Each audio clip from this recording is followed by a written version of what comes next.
that about the snakes. That's interesting. It is, isn't it? I know where it is. I'll be right back 1 second. Will it be in combat today, Tim? Of course. Maybe. You never know. No, the players may just take the story and run with it.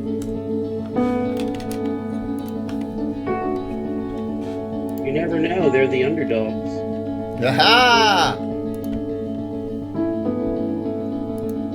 I'm sure there'll be some, like, grasping at table scraps.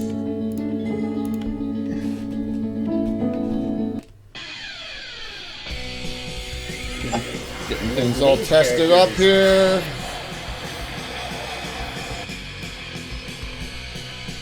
Thing. Announcement of epic proportions. Lord, your somebody. Yes, I know. You would think I'd have a new Reaper ad after 2 years.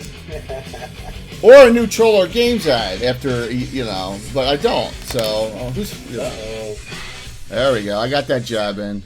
Well, we got a bunch of stuff planned for me to do. We're actually going to be doing some crazy stuff. I might do some of that too. He's hired a guy, you're going to believe this. He's hired a guy to do stories. He's going to sit in a robe at a fireplace with a corncob pipe and do some TikTok videos. Did you say corncob? Yeah, that's what he said, a corncob pipe. No, it shouldn't be corncob. It should be blackthorn. Right, or like a Cheshire or something, you know. What's up, Sparky? Kayla battling to get her stimulant in. Ooh, it didn't look good. Like, A lot of espresso right at the bottom, just like wham. So yeah, I'm definitely getting it in right and feel like early. Doesn't like a good punch to the mouth. he is Patrick coming. He's supposed to. He took off for the whole weekend, so. There he is. I summoned him. Whoa. Whoa. All right, I'm gonna He's bow out. going to be here at 7. Hey, Patrick. Hi guys, Hi, Patrick. this is second here. All right, guys, I'll catch you in the stream. All right, Chuck, see ya. Bye, Chuck. Oh, we already got Chuck! We already got it. Look at Kitty. You already got a 500 cheer for Tim. Oh no. Oh Which no. kitty is that? Is that Luna? Yeah, that's Luna.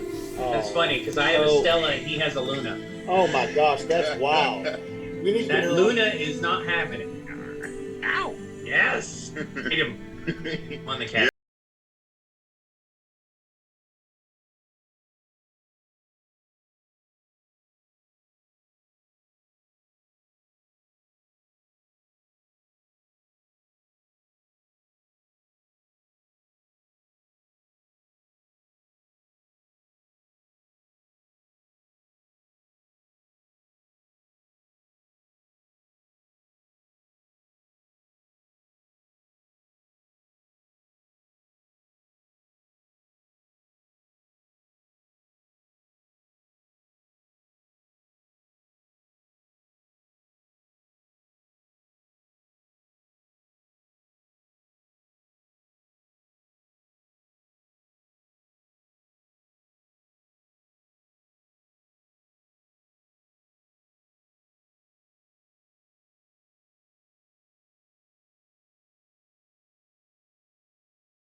Damn it, Tim! I have the gym in 30 minutes, says the Naz. Well, hey man, it's all right. Just lurk it. Just put it on lurk, Tim. That's all. Leave yourself on lurk. It's a 4-hour show. Or more. Oh, It depends on the cast. hype train already, thanks to Chuck. Wow. So yeah, I don't have Twitch up, so I'm not gonna be able to see what's going on there. That's fine. You don't want to get distracted from killing us. Yeah, so someone will have to. Jay will tell me, give me updates. So I do want to say that the way the hero points work is that no one can be gifted a special. So it's one hero point per 100, and then if you accumulate 10 of them, you can cash 10 of those hero points in for a special. So, I like it, and I also don't like it at the same time. But and the way I do the specials is it allows you to do a reroll. So if you want to use it, you can use it to re-roll a failed roll. I don't have. Wait, Tim. I got. Yeah, go ahead. I'm talking to the Naz. All right. Since you're going, I will set it up before you depart. Give me 10 seconds, because Naz got to go. So I guess it's the giveaway up. There we go. It's a gift certificate, so I can get that to the UK easy there. There we go. There it comes. Because Casey's probably itching at the bolt too there. All right. So, sorry. All right. So you can re-roll a failed roll. You can get an extra half action in a combat round, or get an extra power. What's the action economy again, Tim? There's certain actions that are a full action that takes your whole time, and there's certain actions that are half actions, and there's certain actions that are free actions. Did you give us that? It's in the house rules. Okay, which I looked at a month ago. Yes, that's all right. It'll be all right. It feels right. Feels right.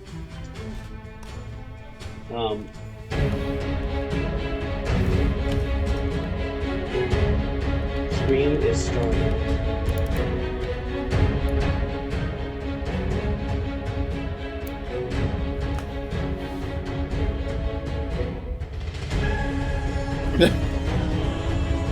It is. Kayla, have you picked your spells yet? what? I had spells. You're joking, right? Spells?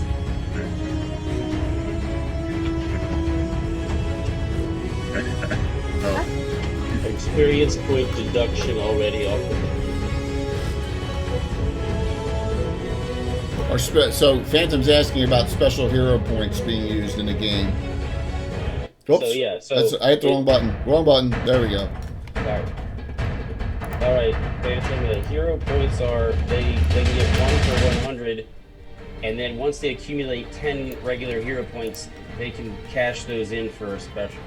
So wait, is that every 100 cheer? A 100 cheer can give 1 regular hero point.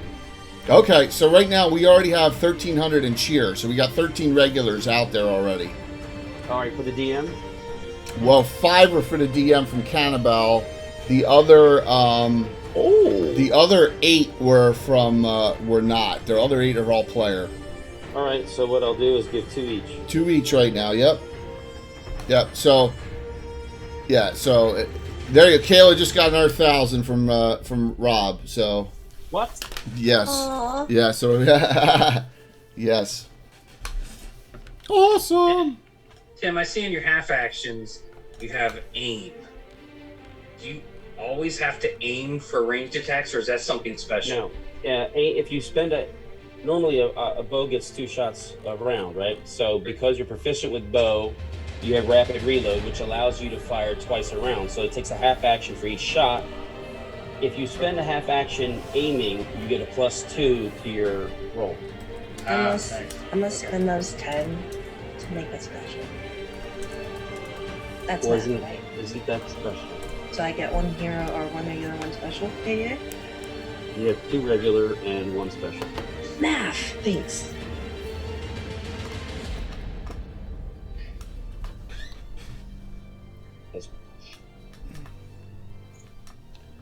Oh, just so you know, I'll say that's bullshit about a lot of stuff, so don't worry about it. Yeah, just like Thursday night. Oh, bless you. Oh my god. Hey, get out of that. All right. 100 times. That was so awesome. What? Nothing? Chelsea picking your pocket. Oh, so yeah, it's gonna live in infamy. That was real funny. See? Not only is Fred mad, Tim's mad. That No, I'm mad because John said, "Hey, I better call Tim tomorrow to make sure we're okay," and he never Never called. did. So now, we're not. Oh, now I thought we were about to see player versus player. All right, Chuck, give me a second here. Oh! All right, so we just Chuck just added a thanks, Chuck. Just added a $25 gift certificate from Trollord Games in addition to the Reaper. So there's two. Thank you, Chuck. Yes, thanks, Chuck. All right, so we got a Reaper 20 and a Trollord Games 25. Let me come on real quick and then get out of your way here. So, good morning, everyone. Hey, look, I don't even have a Lord Gazumba shirt on, so because I am not involved in this one, so I'm going to depart here and Tim will take over from this point. I'll only hop on when I got to note him on hero points and things like that. So here we go, the Underdog Session 1. Enjoy. See y'all. Boom. Hi, Jay. Bye, Jay. Thank you. Well, everyone, welcome to the first session of the Underdogs, the Barbarian campaign continued. Is that grunting just for effect? Yes, the grunting's just for effect. All right, very good. I thought the cat was like biting your leg or something. Yeah, that's what I thought too. So, as background, campaign-wise, the tribe, the primary tribe we're dealing with is the Pelu tribe, which has been getting some assistance and guidance from outsiders, and therefore they've been a little bit more effective at fighting and maintaining their survivability against forces of some of the IU's forces that are, deeper into the Barrens. If you saw the Dark Hand game, the very first Dark Hand adventure was in the kind of beginning of summer. So we're backtracking to past spring, past winter, and the fall before that. So this is happening before all the Dark Hand adventures that I've run. So where exactly in the Barrens, it doesn't really matter. I'll say that you're really by Greasy Grass Creek. So that's all what these people know. They know where Greasy Grass Creek is, and they don't have maps. So I'm not showing you anything on a map right now. Let's go through the characters and do a little intro of yourself, a little snippet about your character. And we don't need to go into this mechanics, so just do the cultural part of it. Dwayne? So my character is Jothi, and so he is a old faith priest. He uses mushrooms to conjure magic, and he is twice orphaned. He was adopted by a tribe because his birth tribe was slaughtered, and then the tribe that adopted him was slaughtered, and he was away with the wise woman that was raising him, gathering mushrooms when his adoptive tribe was slaughtered. So now he's been taken in by the Pelu, and he wants revenge on the humanoids who've killed both his families. Dwayne, what was that PC name? Jothi, Jothi.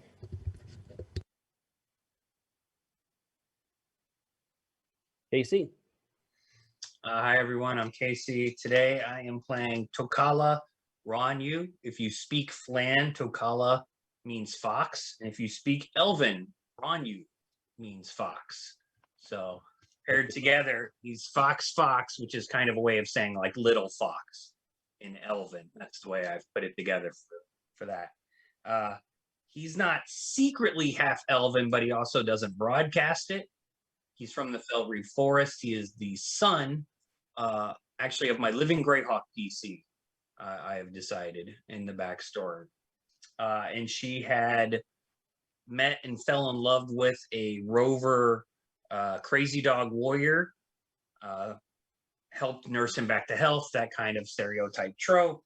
Had a child. The father had to leave and go back to his tribe. She's an adventurer, so she left young Tokala with a friendly cleric of Palor in the town of Sablewatch, which is up in the northeastern part of the Felreed Forest, where he lived in the orphanage run by the priest of Palor, and he grew up to be like a hunter and also a studying student, initiate of Palor, so to speak. He's reached an age where it's time to go look for his dad. Learn more about his dad's people. All right. Kayla? I am playing Ilawi, and I am a totemic snake shaman, and I currently live in the village. I think I live with the Pelu people currently, with my mother and my sister. And but unfortunately, my father is recently missing. So I think that that's something that we're gonna probably look into, or maybe we won't. We'll see, because I might not survive. So says Tim. But Possibly. Patrick? My character's name is Dodd Croca, which if you don't know Fruz, is Death Crow. My father was a Fruz barbarian who became an emissary to the rovers, and he took a rover wife. The tribe was attacked. They both were slain amongst other family members. And myself and my eldest brother were the only ones that survived on the field. I got my name by a surviving chieftain who came across my body being picked at by a number of crows, and thus the name Death Crow. I have taken up to doing a small learning to train myself into small scouting and survival skills. All right. So right now the Pelu tribe, his main encampment is near a creek. It's kind of in a small dale. There's intermittent woods around this place, so they can maintain some concealment. There's a meadow nearby where they usually keep their horses, let their horses graze. They also they're generally kind of shaped in a horseshoe formation as far as the tentage and the way the families are. The families kind of generally keep kind of close, but it's not a super organized thing, other than there is a central area where the senior leadership kind of dwells, and they have a main tent and a central meeting area in the center. The opening of the horseshoe generally faces east, and off to one side, kind of closer to the creek in a little sort of boggy area, is where the tents of lament are. And so these are basically where orphans or outcasts, but foundlings, people they've rescued who haven't been adopted by a family, they've been staying in there. So that's why it's called tents of lament, because usually they're not happy, they're very sad, and it's a little bit rough place to live. And most of the stuff is cast off, so you're not living in style. And the area they have you is a little bit on the boggier side as far as where that's at. It's also not too far from the kind of grassy area that the tribe has been using the past past week. That's where they go and relieve themselves if they got to drop a deuce. So you get some of that downwind every so often. Way to pull us out of the seriousness of your narration, Tim. Oh no, but I mean it is serious, because cholera is real, right? And so there's problems sometimes if you stay too long. Careful where you get your water, and so that's for that. So currently, by now, in the tents of lament, in a particular tent, Jothy and Death Crow, you've recently come to the tribe and been trying to establish yourselves and build up your own personal inventory of things, so you can be a little bit more survivable, because there's no way to really, as a loner, to to thrive. It's very, very difficult to thrive because you can't process the meat fast enough. You can't process the hides fast enough. You can't make all your supplies fast enough alone. So you either have to really hustle and barter with someone or go without. And so since you arrived in a state of lacking, you are kind of stuck kind of there. A lot of the families have adopted, you know, rescues, people they rescued. And so it's not a matter of people don't care. People do care. A lot of them do try. They are very generous people, but they're pretty much tapped out. It's fall. Winter is beginning winter is possibly 6 weeks away, and there's a lot of concerns on their part. And so they're stretched they're stretched. So you're basically on your own in this intensive lament. There's a number of children there that are trying their best to do what they can. There's a number of other warriors from other tribes that are there. In your tent, there is a couple folks that are a little bit more on the Reaver side, as far as if there's something sitting there and a younger, smaller person has it, they've taken stuff from them. You've seen that happen occasionally. You've heard of it anyway.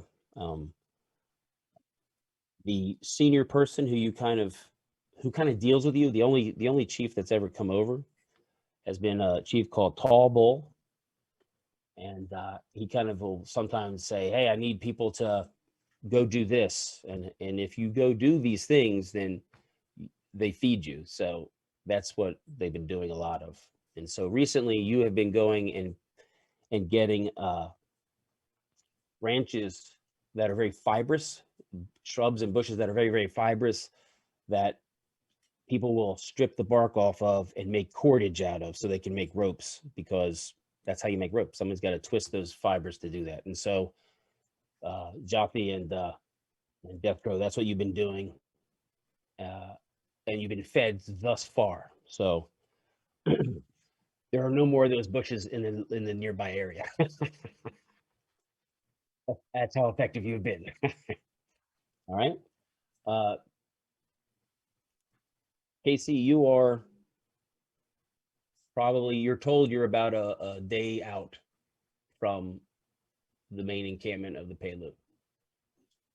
Okay. And since you kind of heard that they've been taking people in and they've been fairly successful, the fact that they actually have a camp that somebody knew where it's at and they're not living in total fear is a pretty positive indicator for you. Any questions from the three of you at this moment? You want spell Palu for the audience, Tim? Palu. Okay. I mean, they don't have a written language, so that's how I spell it.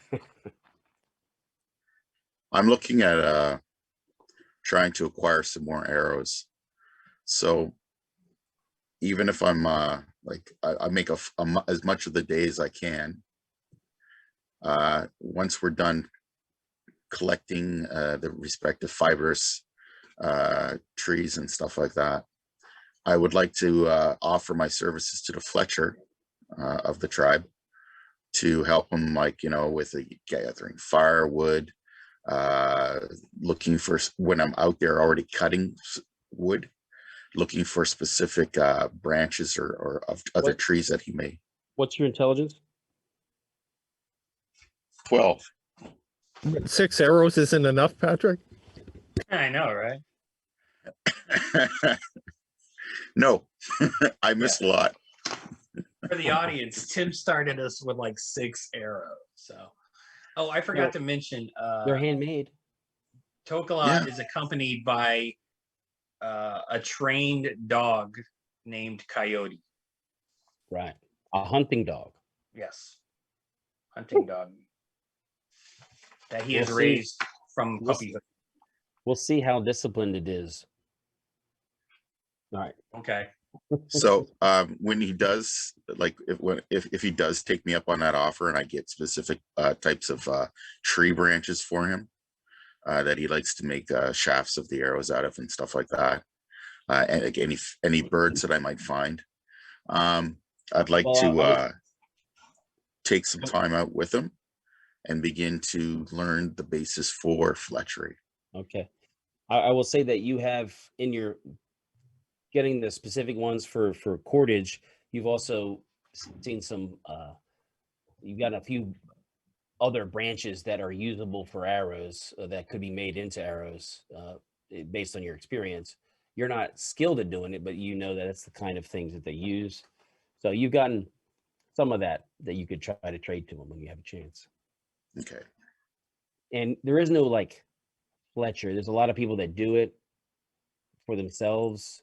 So you have to try to figure out who can help you with that. Okay. While talking around camp, I'll look for the one who like is most experienced with making them. Okay. I'm gonna look into how the water situation is for the camp and see if there's any help I could give with that. So the they usually get their water upstream from where you're at. So it's pretty clean. It's a good source of water. Water right near your area and downstream, not so much. So that's kind of where it is now. So generally, what they'll do is they'll hit a stream in a valley, and they'll basically move. They're nomadic, so they'll move every so many days. And they generally move upstream, following the streams, and then they'll jump to another valley or another region, and they'll do similar things as they're moving, because they're consuming resources in the area when they're moving, and so they got to keep the horses. The horses will eat the grass, and so they got to keep everybody moving. And also, it makes them harder to be maneuvered on because you're not sure where they're going to be. So that's generally what they're doing.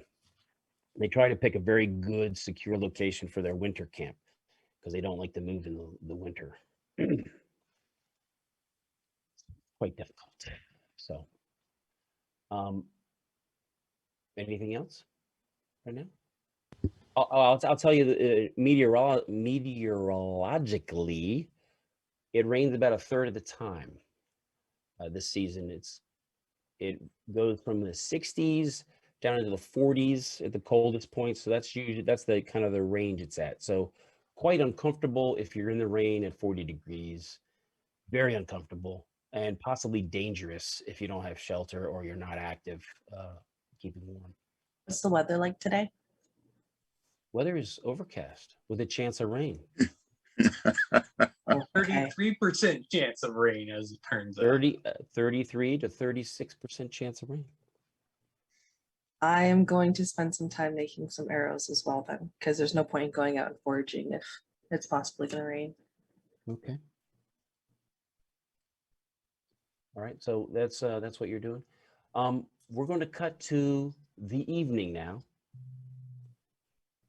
While you're sleeping, you're all sleeping. You guys in the tents of lament, you're trying to sleep. There's a lot of crying and a lot of whining. There's some fighting over scraps. You guys have had your bowl of stew that you got for the work you've done. It's, a small piece of meat, enough for sustaining yourself. There's a woman they call Rain. She's an old lady. She's quite crippled, so she is very thin and frail. And she basically kind of mumbles a lot. She mumbles, "Why am I not dead?" She mumbles that a lot.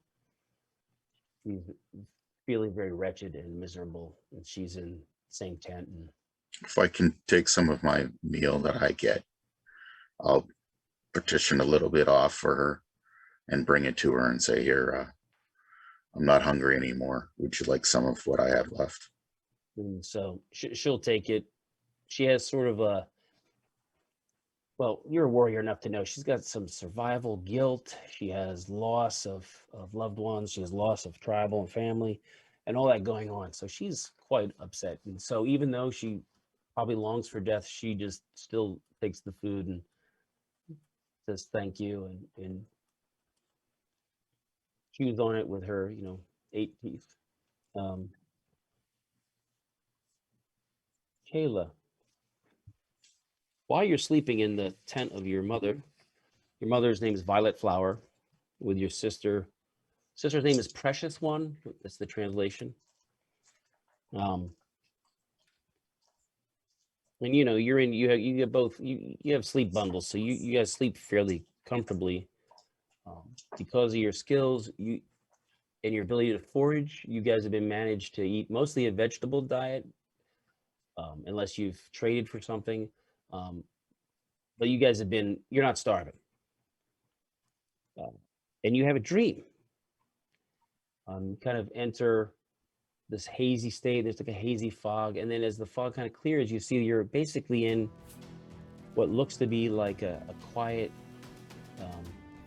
camp. It looks like the camp you're in, very similar but different in undefinable ways. Like some areas seem clear, there's less debris and works, signs of work. So it's more like an archetypical view of your camp rather than a literal view. And you also notice that you're in the dream, you're more towards the center of the camp, which is the more prominent area. And you're calling, you're calling and you're calling, and you're looking for a snake. And you're looking for snake, you can't find it. And then in the entry of one tent, you see that what looks like the long tail of a snake disappearing into the tent.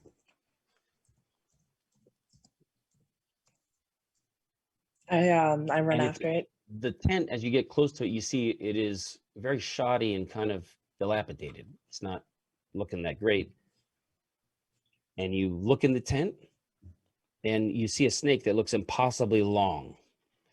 And its body is laying between you, and there's two people sleeping in there.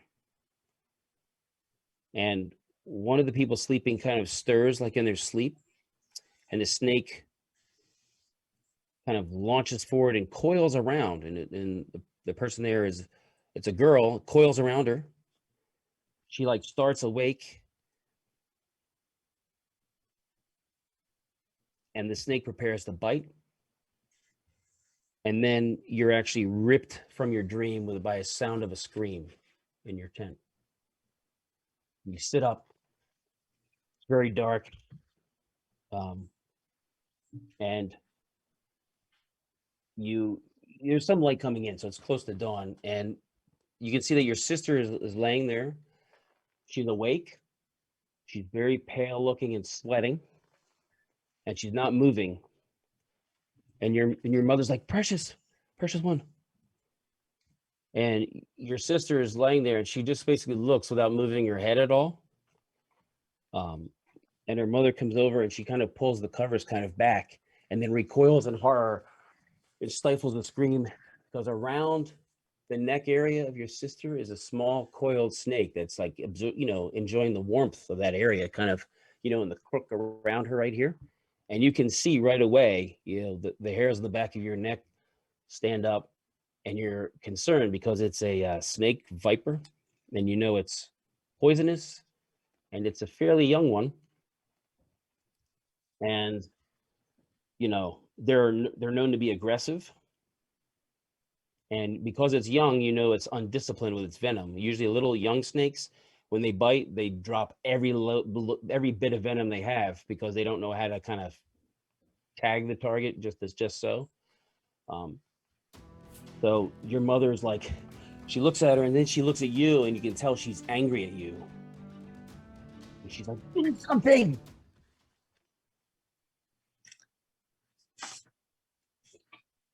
I am immediately going to drop to the floor in kind of like a kowtow, and I'm going to start mumbling under my breath, and I'm going to start praying to my snake gods, essentially, for guidance at this moment, kind of steadying my hands. I'm going to go ahead and I didn't take...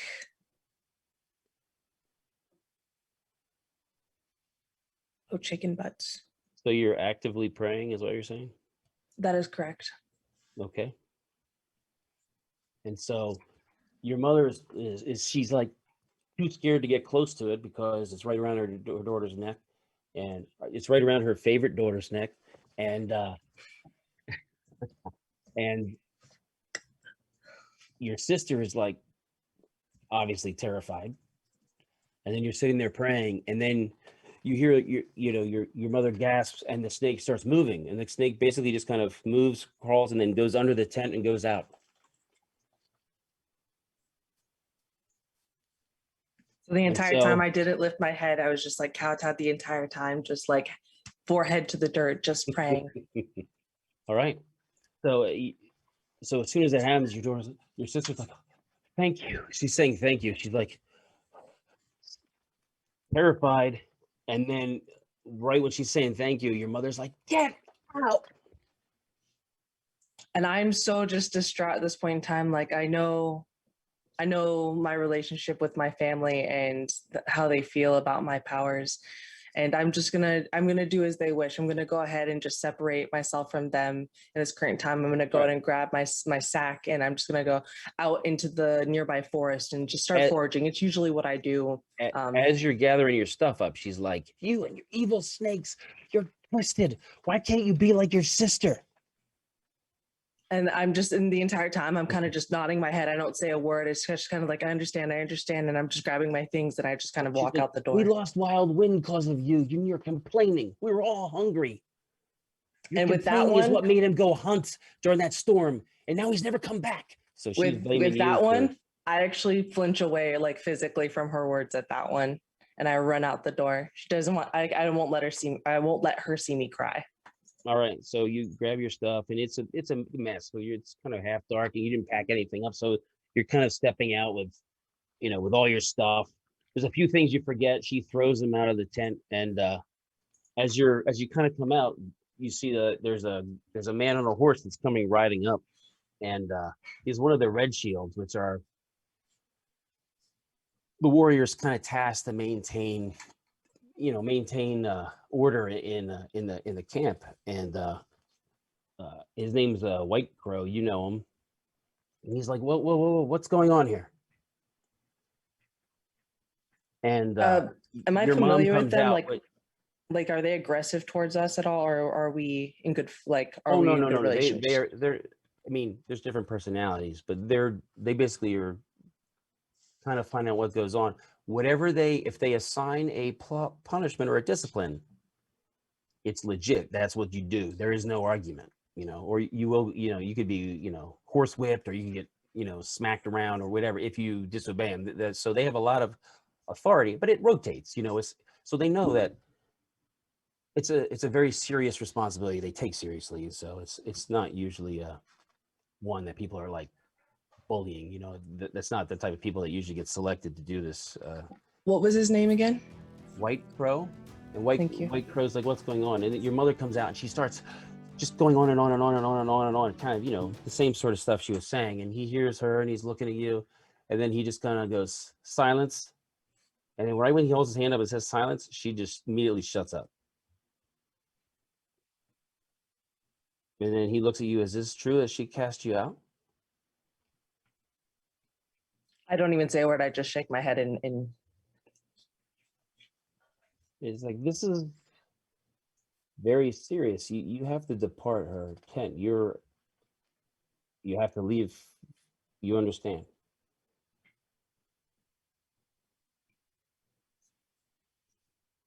I can't even bring myself to say a word because I'm afraid that my mom is just gonna like. He has to tell her to be quiet again because she won't shut up. And so he says, if you don't have any friends or family that can take you in, your only option is the tents of lament. So, that's where the orphan, the rescued, the dispossessed live. He said, winter is coming, and I fear for your life, Ilawe. I will speak to my father, Two Moons, about bringing you to our tent and my hearth if you favor me as I favor you. Does that mean what I think it means? He just proposed, so. That was fast. How old is he? I'm just kidding. It doesn't really matter. Well, he favors you because what's your charisma? My comeliness. No, your charisma. What's the charisma? My charisma is 14. So you're well spoken. And what's your comeliness? A 16. Yeah. So he does favor you.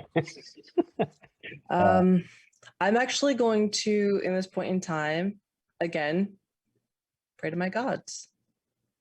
What's a little gut feeling I get? And it tells me that it's not that this man isn't a nice man. It's just he's not the man. So I'm going to politely decline, and I will say, I know where the tents of lament are, and I will make my way. Thank you for the offer, but I think He's not offended. He's not offended. He just says, okay. So it is done. And then you have everything that is yours. I double check actually to make sure that my mother threw all my objects at me. Yeah. And it looks like they are all there. Okay. There you go. So I make You my way towards the passed tents out. of lament. I don't even look back towards my mom. It's not that I don't love her or anything. It's just that I don't want to watch her screaming at me as I like walk off into the distance. Well, she's mostly just crying now, and so's your sister's like, your sister's upset at her now too because she really just made her life harder. But they are also kind of scared of you. I do kind of give my sister somewhat of a longing look, just one of those kind of like, I'm sorry, love you, bye. Okay. And you can make your way over to the stinkier area of the camp where the tents of lament are. Good job. Notice his shirt. Notice your shirt has a snake on it there, Tim. Yes, I know. Double meaning. It's the Independence Day weekend and also snake shaming. So, so you head over to the tents of lament. Misery loves company in the tents of lament. There's a there's a smoky fire going on, and you see some kids sitting around the fire, and they're trying to cook. I mean, it's nobody's making really nice stuff here. It's like you can tell things are meager and austere, and people look a little thinner. Everything looks more worn out.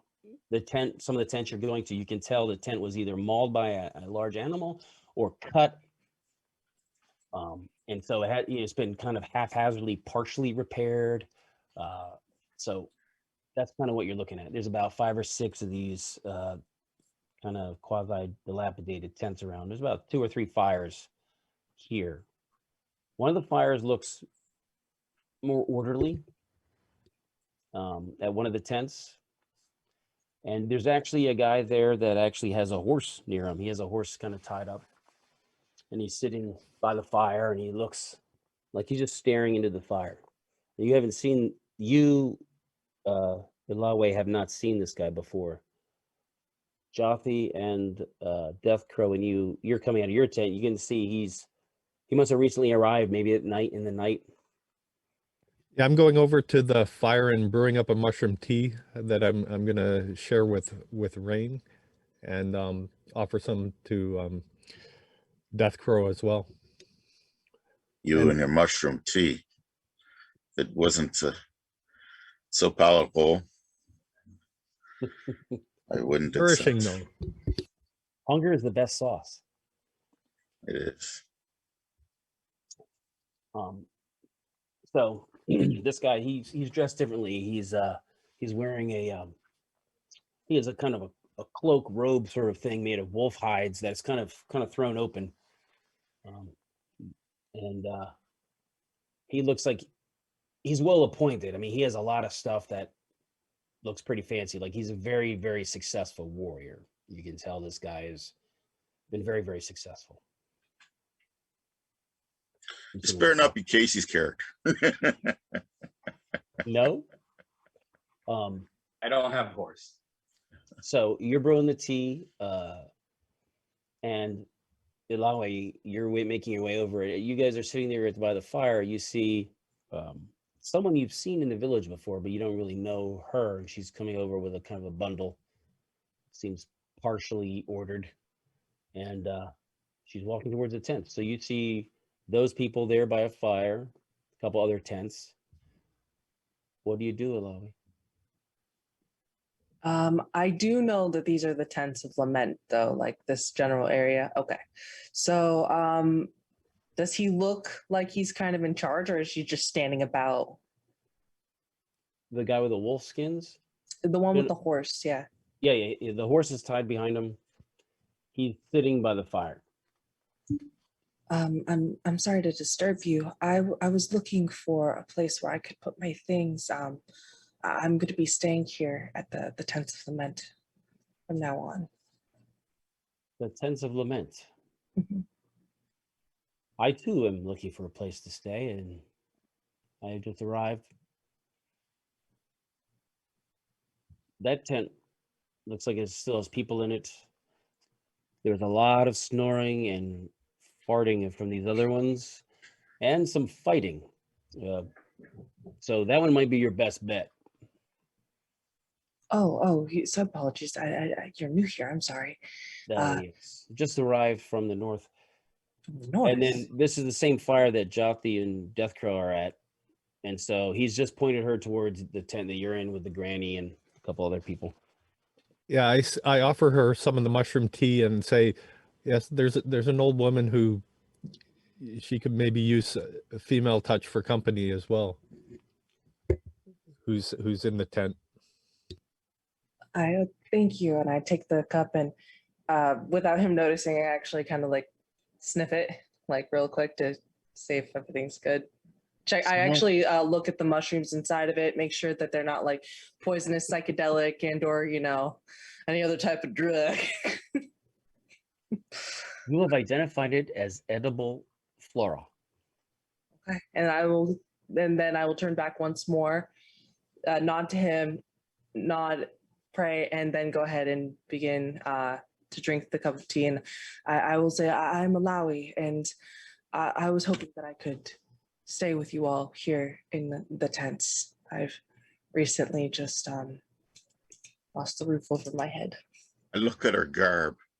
What is she wearing? Very, very simple furs. Like very simple. But are they well tailored? They're not bad. They're not great. They are well maintained. They're hanging off my body decently enough. Does she have any arrows? I've got 12 arrows. She's got 12 arrows. 12? Favoritism? He's rich. I made the other 6 the other day when it was raining. She's got more arrows because she didn't hunt on the travel over the weeks to get there. Plus, my father is also a Fletcher as well, so it's something that he taught me when I was younger. He was. Well, my father is or was a Fletcher. Okay, so while this is going on, there's one of the guy comes out of one of the other tents. He's kind of a big guy. He looks ill-favored, and he walks over to your fire. He's like, "So, cooking something?" And he looks down at Jothi, who's quite small, right? You're quite. Yeah, I'm very slight of frame. He's like, "So, you got any more food, Jothi?" Yes, I'm saving some for the old Me? woman. You're saving some for me? Is that right? You're That's welcome. right? You're welcome to. I stand up. I say, there's plenty for this. And I give him my cup. Have some of mine. He's looking at it like, so he'll drink it. He'll drink it all and be like, okay. You got any real food? No more real than what you probably possess. You know, our later. provisions I are want to strict. expect you guys to make sure that you take care of other people, like, not just yourselves. And he kind of is like looking at you, and then when he looks at the other guy with the wolf skins, and based on the look of the other guy, he just kind of he sees the guy sitting down, looks at him, and then quickly looks across and sees some other people that he walks towards, some younger kids that he can push around. And he's a bully. He's bullying people and trying to get stuff from them by his, being bigger. What is But his name? Huh? What is his name? His name is he's called himself Winterwolf, is what he calls himself. The guy that's sitting across the fire from us. No, The The bully. guy that came and The- bullied. the bully. He's not from the Palo. He's not from this tribe. But he's you've been here long enough to realize he pushes a lot of the younger people around and takes stuff from weaker people. The rumor is he actually stole something from Granny, the old Granny, at one point. Have to make him a special mushroom tea. But the guy sitting there was just looking, and he was like very intimidated by the look. The guy sitting there just had a certain look and intimidated him, and he walked off. And he says, "I am Three Fingers." And Pleased to make your acquaintance, Three Fingers. I'm Jothy. And so other people are getting up and trying to get food, and some of the younger people are heading out and looking like they're foraging or going to hunt or fish, or everybody's starting to, get on the ball because winter's coming and you have to have a store. If you don't have something stored up, you're in big trouble. That's basically the way everybody is. Everybody is in full overdrive trying to make a surplus, which is very difficult during also military operations, because the warriors are the hunters and providers, but they're out fighting, so they're not providing. So it's very, very difficult to maintain that. And there's a lot of fear that's palpable in the area, and people's actions. They're all moving with some anxiousness, and there's a lot of tension. So, Alawi, you going to put your stuff in the tent? Yes, I'm gonna actually go to the tent where the old lady is. Okay. And I would like to. As she heads for the tent, I ask her, could you take this cup of tea into her for me, please? Oh, of course. And I grab the cup and take it in very carefully to the elderly lady. And with that, I within this tribe, it's been ingrained to me to really respect one elders, especially with the way that my gods are. I go ahead and I kind of bow halfway and bow head down and provide her the cup of tea. And I said, I was asked to give this to you. My name is Alawi, and I would ask if I can please reside in this tent with you and yours. And she's like, of course. And she says, thank you. And she sips it. And she just kind of seems sad and kind of, she has a, far off look. Not a stare, just a kind of dazed look about her. She's going through the motions, but almost totally detached from what's going on. So that's how she is right now. Go ahead. I asked her, I was like, are you well? Is there anything else that I can do for you? Is there anything else that I can get for you? Why am I not dead? Why is it that you wish for death? Not wishing, wondering. And then she just kind of looks off and starts crying. I hesitantly, no, actually, I don't touch her. I will just sit with her in silence. Okay. I don't know her well enough to touch her yet, so I will just, and I feel rude to leave and just walk up and like, yeah, okay, have a good cry sesh. Whoa, buzzkill, I'm out of here. Debbie Downer, bye. Okay. So I'm going to cut to Casey. You're traveling. You ran into a group of folks that are headed back to the tribe. They loaned you a horse to ride. Oh, that was nice of them. So your dog has been getting a good workout. Keeping up with that, and your dog is pretty effective at taking care of itself food wise, as far as the small critters it can grab a hold of. And you can kind of see as you're riding and heading out in the morning, you can see in the distance, even though it's very misty and the grass is all wet and it's quite chill, you can see smoke. So you see some plumes of smoke in the distance. So you know you're getting quite close. Well, not too far. It's not too distant, but you know you're getting close. Excellent.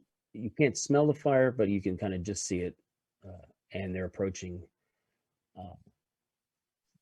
Kind of out of the grass, a couple people stand up out of some shrubs and all that, and they greet each other with some signals, whatever, and then kind of wave the small group you're with through, and they kind of go back into hiding. They were so you see that happen and probably approve. Absolutely. Approve of that, right? So you're riding in from the east, so you can kind of see the two areas of the camp, and then it kind of goes far away from you. And there's a larger central fire going on right now, and there's a lot of people bustling around doing their morning thing, cooking. Some people heading out, and the group kind of rides in, and a number of other people come over, family members. Other people seem excited. They greet them, they hug them, and they say, "We have met a traveler." And he gestures at you, and the person looks up at you, and he's a little bit older. He's a little bit salt and pepper. He seems well dressed. He's got a lot of necklaces with different beads and shells and claws on them and things like that. So it seems like somebody of some import. And he says, "Greetings." He goes, "I am Tall Bull." What was that name? Tall Bull. Tall Bull. Yeah. He doesn't seem really that much taller than most people, but that's his name, Tall Bull. Okay. Greetings, peace be upon you. My name is Tokala. May the Sun Father bless your days. Before long, we will greatly miss the sun. But it shall return. Yes. How was your journey? I dismount from the horse and I thank the fellow travelers. Coyote to me. Okay. Let's see. Does your dog obey? He better. He smells something. There's something smelly. He smells good by a fire. You can see he's licking something. So there's some food got spilled by a fire or something. He's like, Tokala just shakes his head at Coyote. As long as he doesn't bite anybody. oh, no. He's.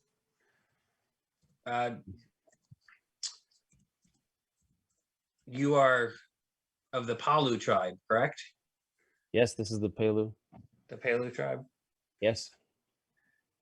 I am from Sable Watch. You've journeyed far. I have. I welcome you to warm yourself by the fire.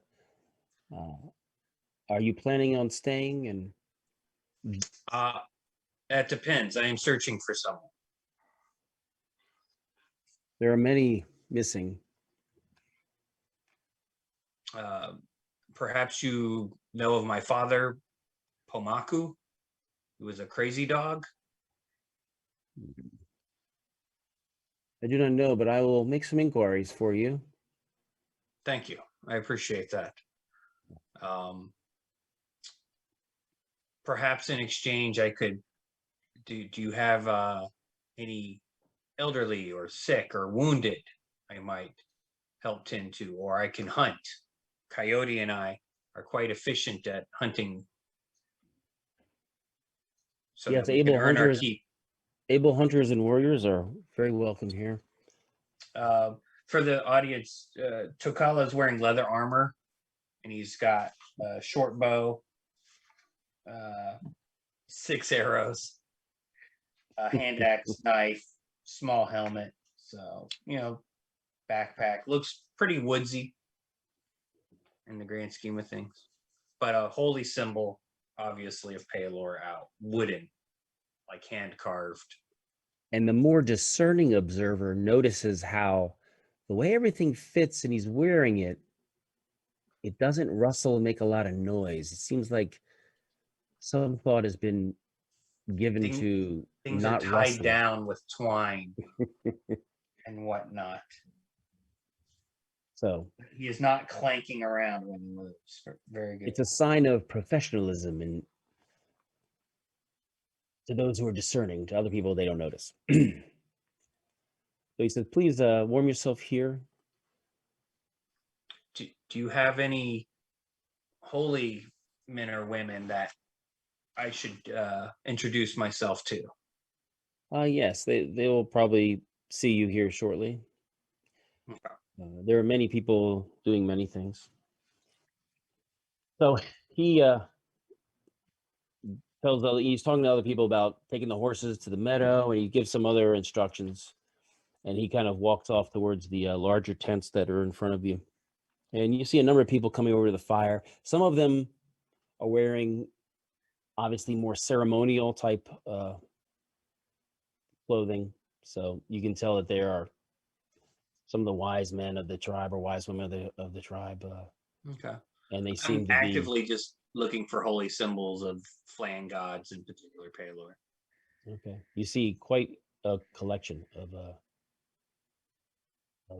symbols in amongst many people. Some of them wearing like good luck charms or whatever. So Right. so you're doing that there. After, not too long. You don't have a watch, so you don't know how long it is. Not too long. Somebody comes over to you. Says, I hear you have some ability for healing. I do. Okay. Well, that's always good to have another healer in the tribe, especially as winter is coming. Oh, are you also There's a coming. healer? I am Tokala. What is your name? I am forgetting the name. Hold on one second. Hold on. I need to look up the name. White Horse, sorry. Oh, this is White Horse? This is, yeah, White Horse is talking to you. He goes, I'm White Horse. I'm one of the healers here. Oh, excellent. I'm Yeah, White Horse. I am a. I'm very sorry to say, but we have taken in many, and have many mouths to feed and care for, and for extended staying, I'm afraid there's no room practically at anybody's tent. They're already provided for, but we do have tents that are over there. And he points in a direction. It's The Tents of Lament. called the Tents of Lament because there are many dispossessed or orphaned that are there. I know you're not dispossessed or an orphan, but if you could at least seek shelter there and then also help and assist those misfortunate, unfortunate people, that would be beneficial. Absolutely. I understand, coming from Sablewatch, which is a town of the dispossessed. I would be honored to help You out. feel right at home. That's right. And I am an orphan, but he doesn't tell him that. He doesn't know. Tokala will, come on, Coyote. Let's go, boy. All right. So And, he got his little snack, so he's feeling pretty good now. Yeah. So, Head on over to the Tents of Lament and, just look for injured people, kind of thing. okay. You can see you're getting close. And you see a young person moving past you. They're kind of sobbing and they're holding their face as they walk past you. Do I see an injury or blood? Well, his hand's covering part of his face. You gonna stop him or? Yeah, friend, stop. Let me take a look at that wound. I am Tokala of this. You're gonna, age-wise, just around two digits. So, 10, 11, 12 years old. And they have like a big shiner, a big mouse on their cheekbone. Who did this to you? And he looks a little bit scared, like,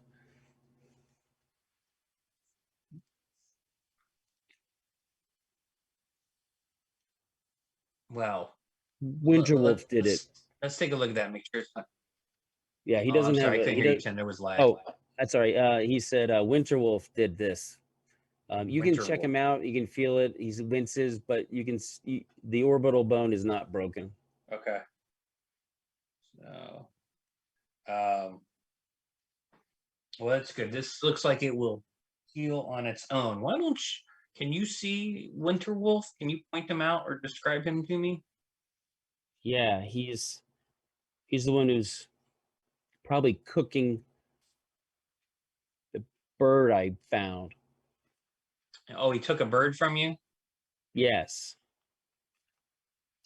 Well, let's go get that bird. He's like, "Are you sure?" I look at Coyote and I'm like, I think Coyote and I can get a bird back for you. He's like, he seems a little nervous. All right, Well, so It you never guys, hurts to ask politely. yeah, you head back over there. So, Jaffe, Death Crow, you see a guy approaching with a dog and a youngster from one of the tents.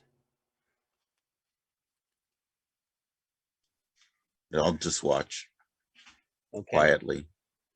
And the youngster, as you're approaching, Casey, you see a couple people by a larger fire. A guy with wolf skins with a horse pen behind him, tied up to a tree behind him. A few other people, they seem to be heating stuff up, having some quiet discussion. And the boy just kind of walks around that area and is headed towards a smokier fire over there. And he's like, he kind of freezes and he's like, that one with the bird, he's cooking right there. And so you see at the other fire, you see a guy in just plain, leather. It's not furs. It's just like buckskinish type out clothing. And he's stuck a small bird on you're not sure what kind of bird it is now because it's been plucked and he's holding it on the fire. Okay. And the bird is cooking on the fire? Yeah. All right, excellent. I'm just going to go up with Coyote and the child, and I'm going to sit at the fire and, tell the child to sit next to me and have Coyote sit next to me. And I'm going to look at Winterwolf and say, like, hello, my name is Tokala. I understand that you were helping this child cook his meal. That is very nice of you. He's like, this is my meal. Were you the one who put this bruise on this child's face? Maybe. So you do not deny it, that you are a bully and a coward. He stares at you like, oh yeah? So what sort of demeanor are you going to give him when he's trying to like? Very calm, very like, you are almost meaningless to me. I do not know what has happened to you in your life, and I hope the Sun Father blesses you, but you must do the right thing here or you will regret it. Well, as he's puffing up and he's kind of taking sort of a tense stance as he looks towards you, your dog just kind of starts growling. Right. Because his body positioning is threatening. So now the dog is kind of like, Oh yeah, and I let Coyote get into a defensive, and Coyote shows his teeth. Yeah, So Coyote, fantasy German Shepherdy type hunting dog, So he's like, oh, so you think you're tough because you got some dog, huh? Sure. If that is what you need to tell yourself. I am tough because I have the Sun Father's blessing. I'm going to move over from our fire over there. How is the law enforced in this area? So is it basically the red shields are the ones that manage discipline. So there's no set rules. There's just general guidelines on how they generally do it. Some are more heavy-handed than others based on their personalities. These, sometimes they'll be like, but whatever they say has to go. murder is one of those things that is really bad. Like banishment, where they take everything you have, burn it, and they cast you out. And so they don't usually execute people. Most people keep it civil. At least don't murder each other. As, um, because it's a death sentence almost to be cast out like that.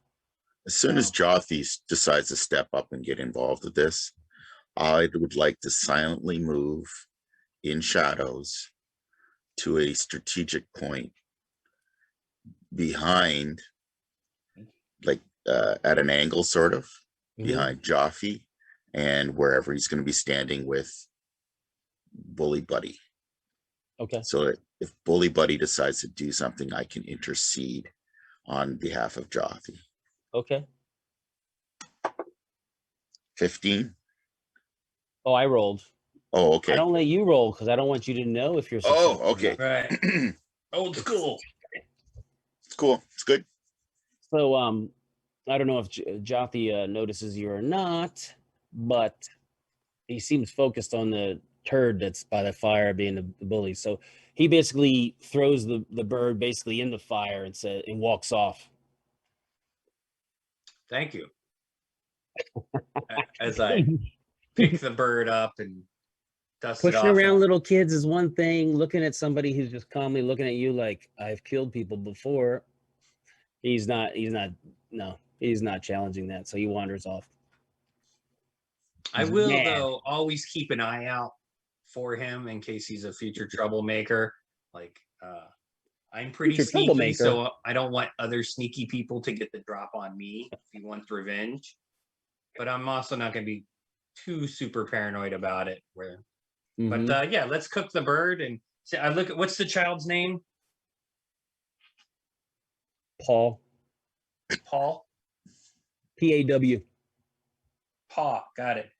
I asked, I am Paw. Where are your parents? As I continue to cook the bird, and They've gone on. I'm sorry to hear that. Who is watching over you?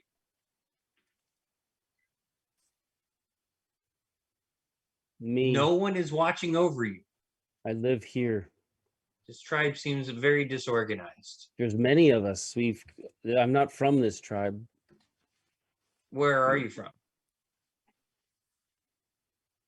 Away over there. They got killed. I am very sorry to hear that. I too have lost. I'm lost. I don't have my parents. They're not dead, but at least I don't think so. I'm sorry. I'm babbling. Yes.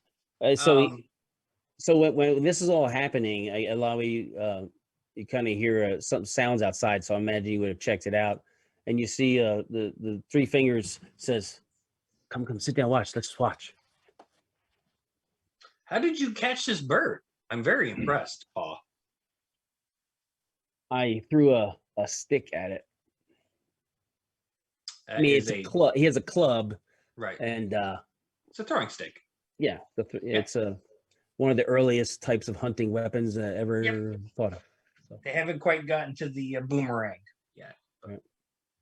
And that is excellent. You should tell the tribal elders that you can help them with foraging. Oh, I help myself to foraging. Well, that's fair. He's a subsistence survivor, gotcha. and so his hard-earned bird was almost taken from him by some nasty bully. Well, so some people are very damaged, Paul, and sometimes you just have to stand up to them, even though it's very difficult. When you're older and bigger, it will get easier. So when it's done being cooked, he offers it to you to take the first fruits of the bird. Oh no. I know he's clearly hungry and I'm not comparatively. So, no. Go ahead, please eat, and I'll take a little piece. Okay. For Coyote. All right. I do. Coyote, sit, now down, put it on the ground and just reinforce some of this training. Yeah. He snarfs that down like dogs, like only dogs can snarf. All right, so And then when the child is done, I will nom on the chicken bones. Okay, you I can like- crack it open. Yeah, I like chicken bones in real life.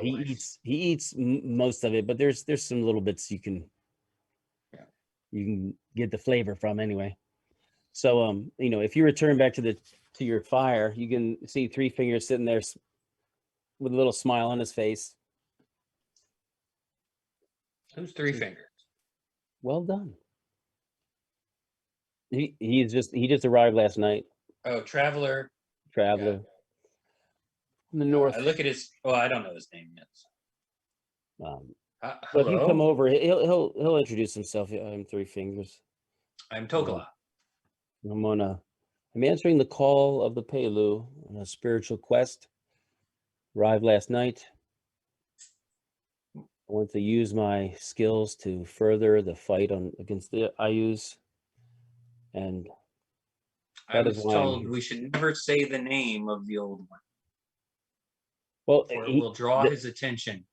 the name he uses is actually the tribal words for eye pus. Ah, okay. Like pus of the eye. Gotcha. I speak Flan, so I get it. Right. So it's not I pus. right, because somebody who spoke a little bit of common heard the name in common and then translated it like I ooze into I pus. Okay. So that makes sense, right? Sure. I am And perhaps it's also insulting at the same time. I am looking for my father, but I do not believe he was a member of this tribe. We have been dispersed and harmed. Oh, and I've got the helmet on, but I'm thinking he looks like who's the leader of the Bad Batch? The cartoon. Hunter is right. He's got the bandana around the ears so that his pointy ears aren't on full display. Okay. And he's got no facial hair, being a half elf. You could have a little bit of a goatee if you want. Yeah, but I'm gonna go with he doesn't. All right. Hygienically, much more hygienic. But colder. As you're sitting there, meeting each other, Greetings. Hello.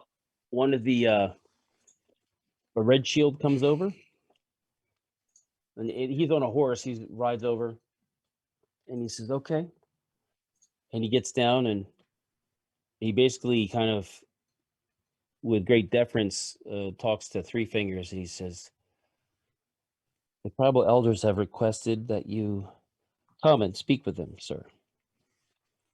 And he's like, very well. As I bid you farewell, I wish you success. I can tell that you have good hearts. I will come and check on you. And he says that like it's an important thing. He'll check on you. And he gets on his horse and he rides off in the direction of the camp without waiting for the other red shield. He gets on his horse. Boom! Off. It's very fast. The red shield looks at you guys and he says, "Paul Bull has asked me to get some people to help watch over the horses at the horse meadow. Would you care to do this? If you do this, you'll get food from the main encampment." Yeah, I'd be honored to help. Very good. And so he gestures where the horse meadow is. He goes, "There's some there already. You just go and let them know they can go and eat, and you will take over." Okay. Just me or all of us? No, he's gesturing to the you guys. You're all Yeah, at the the way- same fire right now, so he's looking at all of you. Well, He seems to look at introduce Elaway a myself little to bit the longer others. than the rest of you, though. We'll be honored. And Go ahead. I was wondering if there might be some other way for me to provide my services. I am one who holds knowledge, a storyteller of sorts, and if there's any way that I could maybe even sit with the elders of this tribe, listen to their stories and commit it all to memory, that's usually what I'm best for.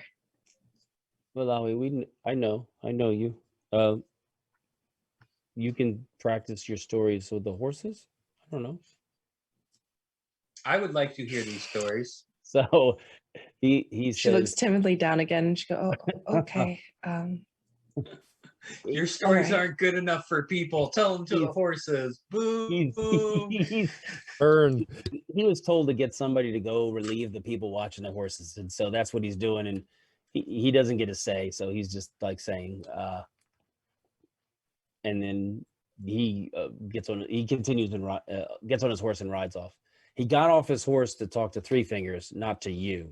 He gets back on his horse after talking to Three Fingers, and then he rides away. You, Jaffe, Death Crow, Ilawe, you know where the horse meadow is in relation to the camp. It's basically across the camp in a kind of low meadow. It has a little bit of high ground around it, so it's kind of a natural barrier to keep the horses from wandering off.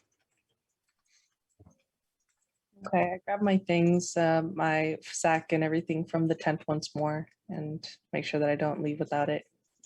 You're gonna squeeze it on down, pack it up for movement, so it's all right. So, I mean, we can have more food that we can share around a bit with this encampment. Yeah. Okay. You head out to do that. I'm going to take a 2-minute break. 2 minutes. Okay. 2 2 minutes. 2 minutes. 2 minutes. Hey. Just stretch for a couple minutes. Meow. Meow. Is on that producing. Look at that. Can you hear me, Casey? Hello? Yeah, I can Hello. hear you. All right. Yeah, you didn't level up from Thursday, so.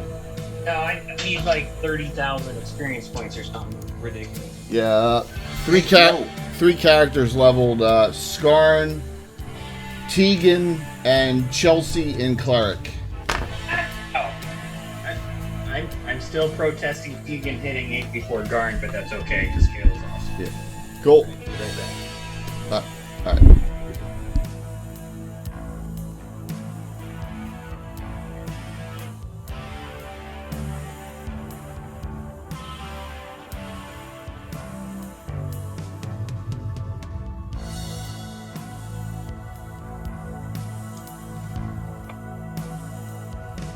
Everybody left. They left you. I'll talk real quick. Let me turn the sound down a little bit more of music. Is it a good crowd? Oh yeah, absolutely. Don't forget, registration for Virtual Greyhawk Con 2 is open. DMs event submissions are open. So it's good to go on tabletop events. Fee is $5. I think there's a service fee of like $1.12 or something in addition, or something like that from tabletop events. So I think it's like $6 and change to sign up, and it's going to be a great event this year. Yeah, you got a lot of. Already have 22 events in already, and submissions just opened up 2 days ago. So. Still, the highlighted streams are a little behind on getting their events in. So right now it's only myself and Mike Disney have gotten our highlighted stream events in. So, yep.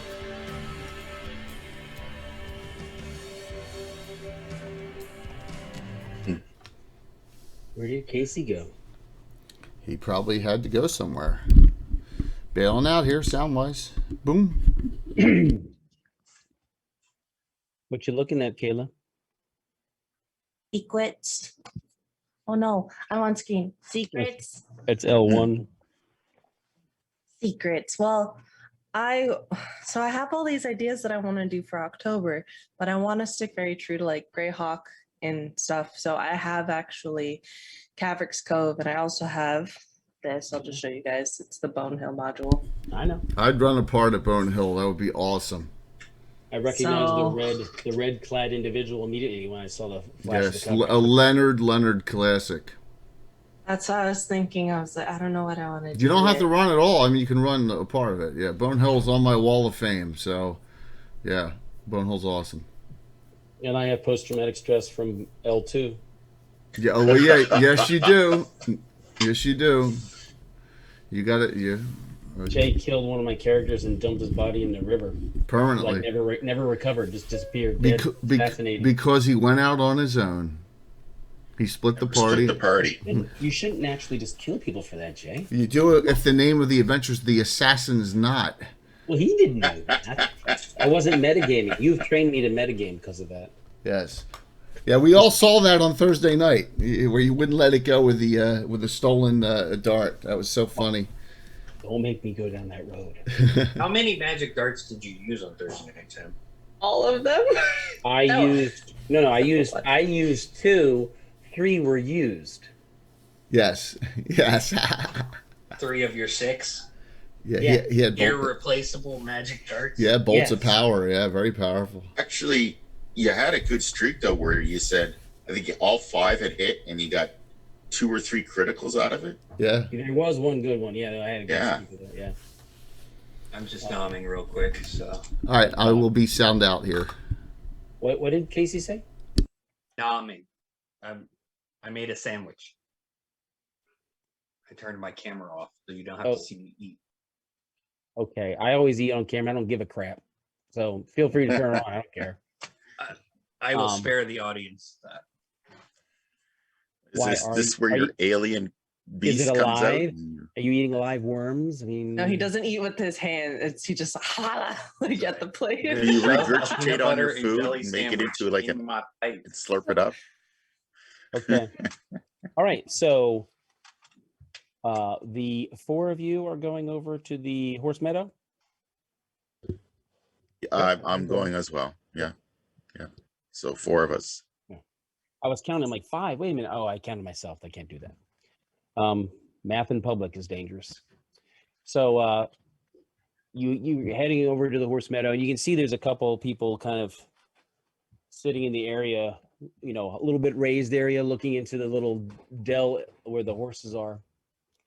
Some of the horses are hobbled, where they have tied 2 of their feet together so they can't run. Just kind of keeps them local. And then some are not hobbled at all. And the people kind of stand when they hear you coming. They stand up, and you see they all appear like foreign. They're not Pelu. They're basically fellow dwellers in the tents of lament. And so they're in one of the other tents. It's 2 males, 2 females. One is basically wearing like very basic fur clothing, like not refined clothing at all, and has bone piercings in his nose and ears, and uses has a club and a stone axe. And there's a female there who has a lot of horsehair adornments on her clothing and gear, and she's has a bow. There's the other male has a tattooed chin. His chin is all tattooed. His whole chin is tattooed, and he has a spear. And you notice the spear actually has multiple heads on the spear, like smaller, thinner, piercing heads. And then there's another female who's, wearing basic leather clothing, but her face is like been painted. Like her face is really dark, either mud or charcoal. It's just blackened by she has some decorations kind of carved in, like she's painted her face dark and then taken something sharp like a little twig and then done decorations that are standing out with lighter color, if you know what I'm saying. So she has some of that. She also looks real dirty. Looks very like she doesn't, Bathe much. she doesn't bathe at all. It seems by the stench. I mean, her hair has been mudded down in whatever. So, and she's looks like she's got a kind of a light spear, and that's what she's carrying. And they're like, she's looking at you. And it's like, hurry up. As you get close, hurry up. Okay, we're here. Just watch out for Winter Wolf when you go back. He's probably looking to bully people. Oh, you're scared of him, are you? No, I'm just giving you a heads up. And maybe you can watch out for other people too.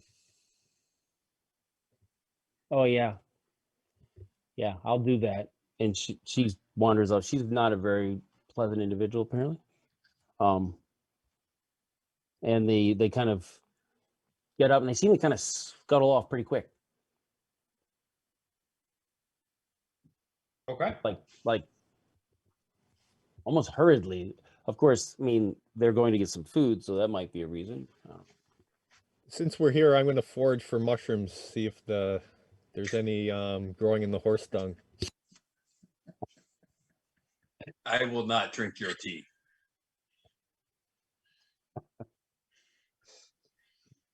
Now that I know where the mushrooms come from. Oh, he's got some special mushrooms for you, buddy. I mean, I know that's normal. So you're looking for mushrooms. You see the horses. Some of them try to wander up out of the dell, and you got to kind of keep them back in there. About an hour goes by. Who is tracking? Who is that as a skill? You do, Casey, and what about Death Tracker? I think you have tracking as well. I don't know why it's not on my sheet. I got direction sense. No tracking.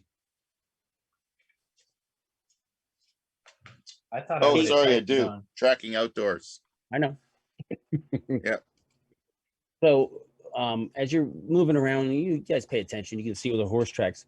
Casey, you notice you guys have been kind of just wandering around the dell area. And Casey, you come across something that sticks out in your, in your mind as you're looking. You see some matted down grass, like looks like maybe 3 or 4 people laid down and maybe slept here. Well, this is odd. Coyote, come here.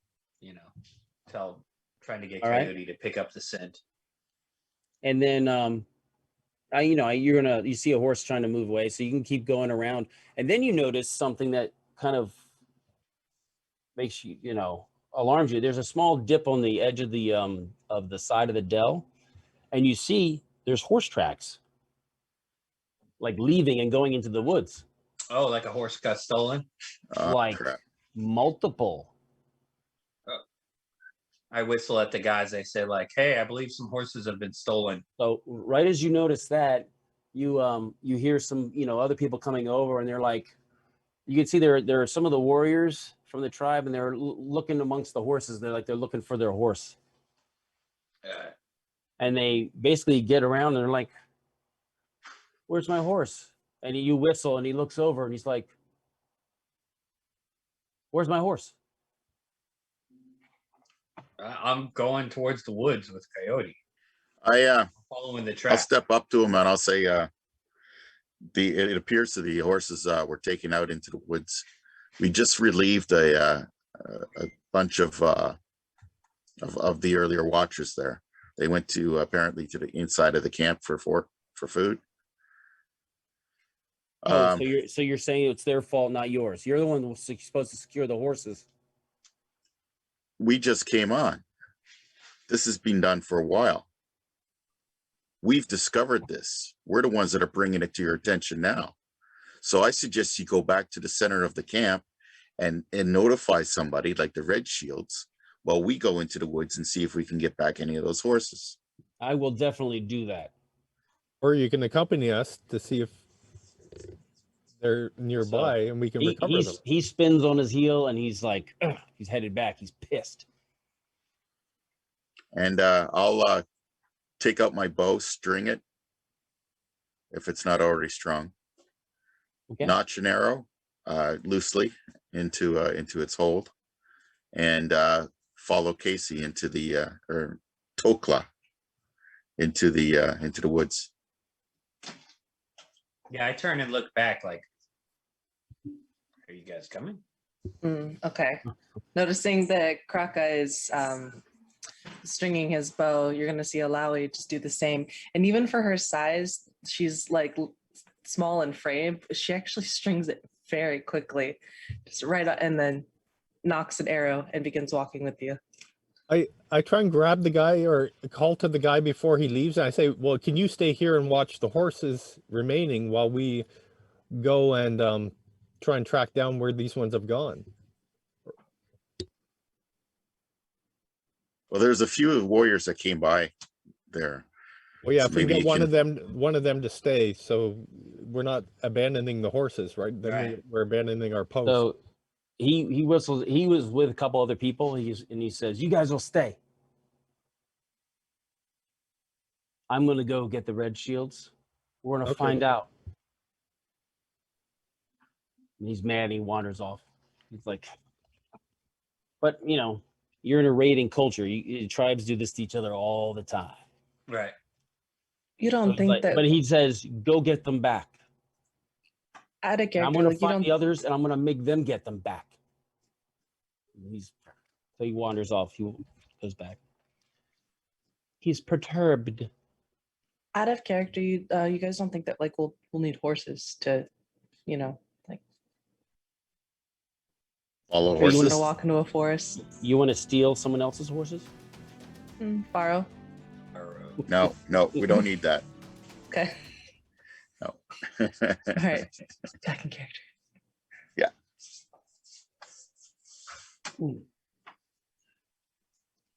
And so you're tracking, yes? I am Yes. tracking.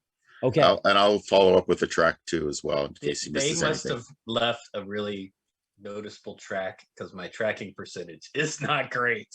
Well, I mean, if they're horses. Their horses through a prairie, plain, or whatever, tall grass knocked over.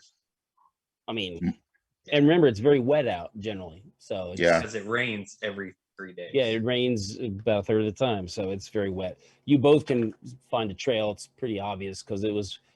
You're estimating 4 to 6 horses. Right. I mean, if you want Plus to stop, 2% per. if you want to stop and do an analysis to see how many horses you can. No, that's fine. Right. So Yeah, as he goes forward, I'll try and like I've got a 75% plus 2% per like animal or person. Holy crap. Yeah.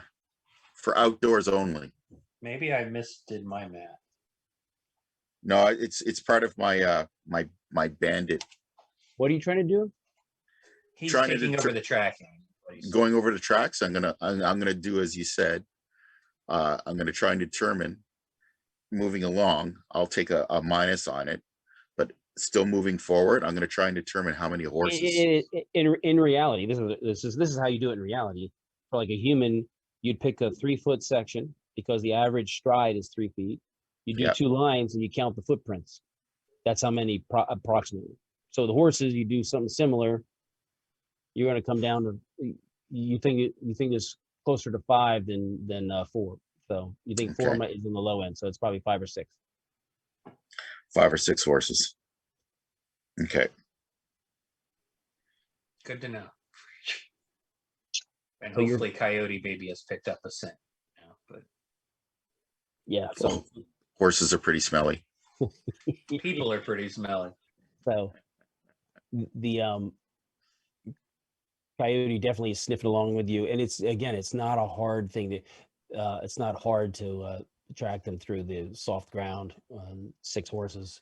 I have my short bow in my left hand, but it's not knocked or anything. Okay. Um. I have my sling handy.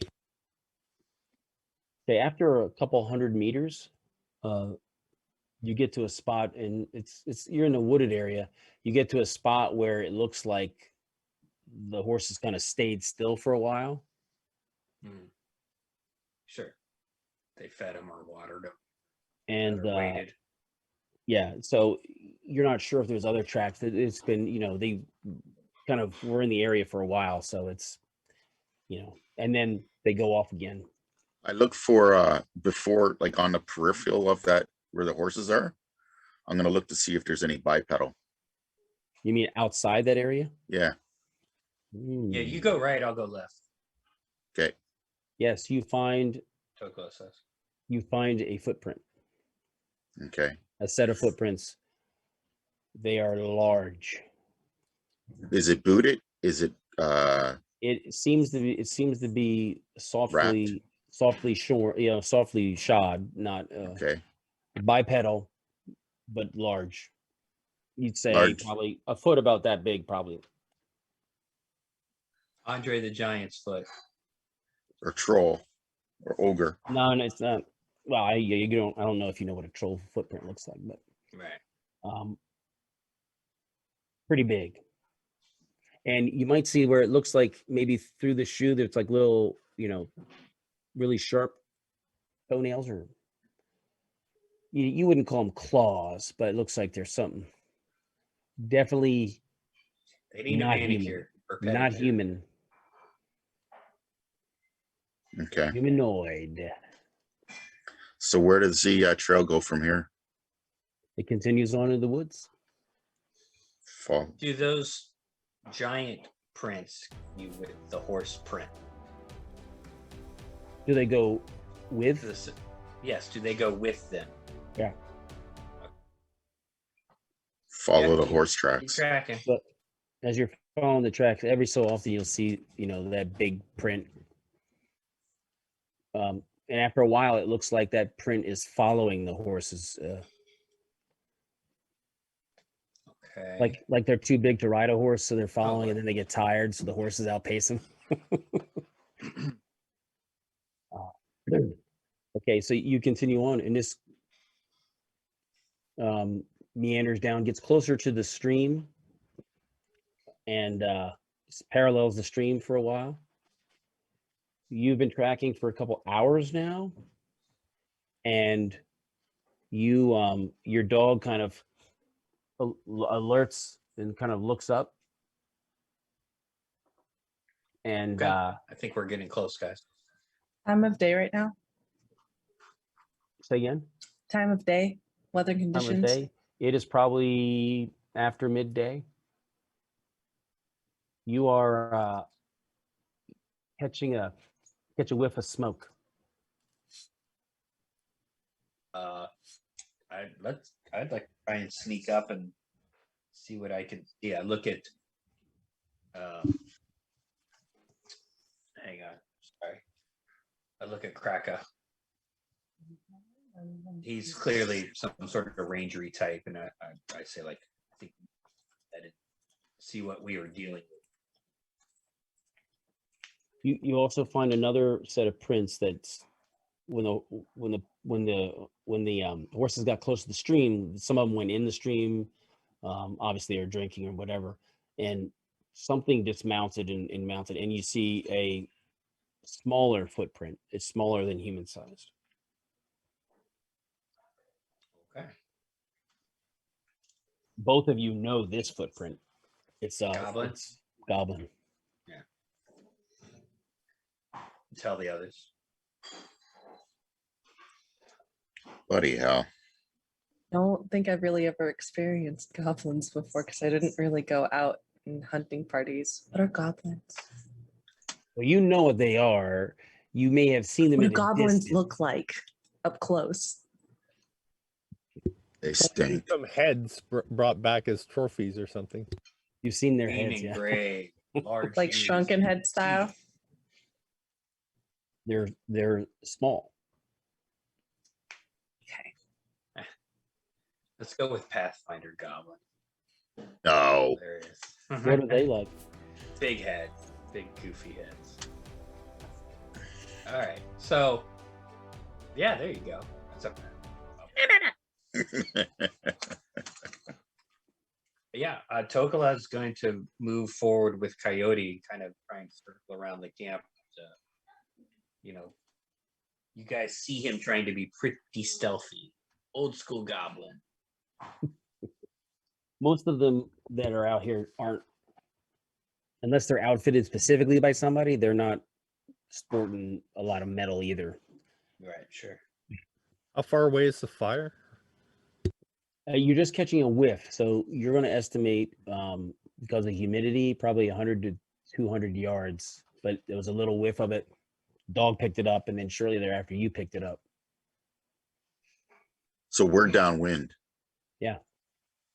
That's in our favor. They won't smell us. So are you going to go on full-on stealth mode and start slowly creeping forward? Yeah, I think that would be wise. Mm-hmm. Okay. Get as close as we can before we get detected. Yeah, I'm not going to be near the actual horse trail though, because like any sentient being, they'll probably think if we are followed, they'll follow the horse tracks. So I'm going to step off a little ways in the general direction of where the horse tracks are. And now that I have a scent to work with, and I'll maneuver my way quietly through the woodland. How far back do you want us to stay, and what signal do you want? When you us start hearing screaming, that should be your signal. Screaming, barking. So Yeah. Ilawe and Jati, if you want to keep them in eyesight, so you can stay back, and as long as you see them, you stay back that far. I'm keeping them, with an eyesight, but I'm also making sure to every so often, like check the tree line. Yep. Keeping now, I'm keeping my arrow knocked, but also above their head, so that if I have to let loose, I'm not like right in the back of their head. So I just want to ask the two up front: are you on full-on stalking, like hunter stalking mode? Yes, I am. Like, because that would mean basically you're moving Very, very slowly. very slowly, like Right. 10 yards in a minute, maybe. I think Okay. we need to get within sight of the camp and then go Yeah. into that mode. Okay. But I want to approach stealthily with, move silent, hide in shadows. As soon as Okay. I can start seeing the campfire, that's where I'm going to go kick in. Okay. That light from the campfire, then that way I know where it's at. And that's when I'll kick All right. Well, in. it's daylight now, so it's not gonna. But the smoke, right? We'll see the smoke rising or something. All right. So you continue on for a little bit, and now you're like, okay, you saw a little spark come up above some bushes. So you are now probably within 50 to 75 yards. Okay. Kicking it in. Yeah. Let's creep in. All right. And we look back, and I make signals All right. to them like whatever. So I've known people so dumb that if you did that, they'd run up to you. Did you want me to follow you? Right. That's a good point. No, I mean, I'm not saying they would do it, but I actually legit have seen people that dumb. Yeah. So, Patrick, are you on the right side of the horse trail, and I'll be on the left side of the horse trail as we approach the camp? Yeah. We'll cover off one of other. And I'll put Because, Coyote on my left, if Okay. Sounds good. All right. So you get closer and closer. All right. You're getting pretty close to the fire, as in you can't see because there's some shrubs and bushes, but you can actually hear a little bit of talking. What is it? Go ahead, Tim. What was that noise? you hear someone talking, and languages. Orc. Goblin? Orc? It is goblin. Okay. Real What are they quiet. saying? They're arguing about who gets to eat the last bit of food. it's a quiet argument because then you hear him interrupted by a voice speaking goblin with an accent. Right, the giant. And Or whatever it is, the ogre. And I that's look what at. you're doing. I don't know if I could even see Kraka at this point because presumably we're both low crawling, maybe 20 feet apart. You're going, yeah, you're very, very slowly moving. Yeah. When you're moving, you hear this voice, you're thinking you're maybe 50 feet away. Okay. So you're close. And you hear there's like a twig that breaks. Takala steps on something and then you see people you see a goblin look up from above the bushes. There's somebody coming. That What, was Takala? Goblin for roll initiative. Roll initiative. Wait, How do we so- do initiative in your? We're going to do initiative. We're going to do initiative rolling because your dexterities are so terrible, except for one person, that I didn't want to handicap it. So, and people seem to really enjoy the initiative process, so we'll keep it. What you mean, individual initiative or Jay's? No, yeah, we're just group? going to do Jay's type of initiative, group initiative. Okay, just who for do you want management rolling here. first? Kayla. I nominate Kayla because she rolled awesome the other. Kayla, Are we doing group inish? yeah. Oh, okey-dokey. And also that was the beat first a 2. a 2. By the way, that was my first and only time ever winning initiative out of all the games I've played with Jay. By the way, 5. Wee. Let's keep that streak. You hear a number of voices, and you hear a weird voice in the back. Just goblins seem to be talking, and you kind of hear some sort of weird chanting in the back of it. Oh, okay. So where he's left and I'm right, would the chanter be closer to me? No, you can't Oh. tell.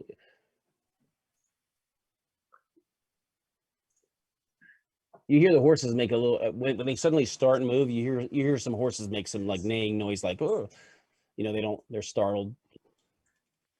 I'm going to try and get a going? line of sight on him. Okay, so does that mean you're running forward? No. You're going to spend a half action moving, and then, or are you going to commit your whole round to moving? Half action moving.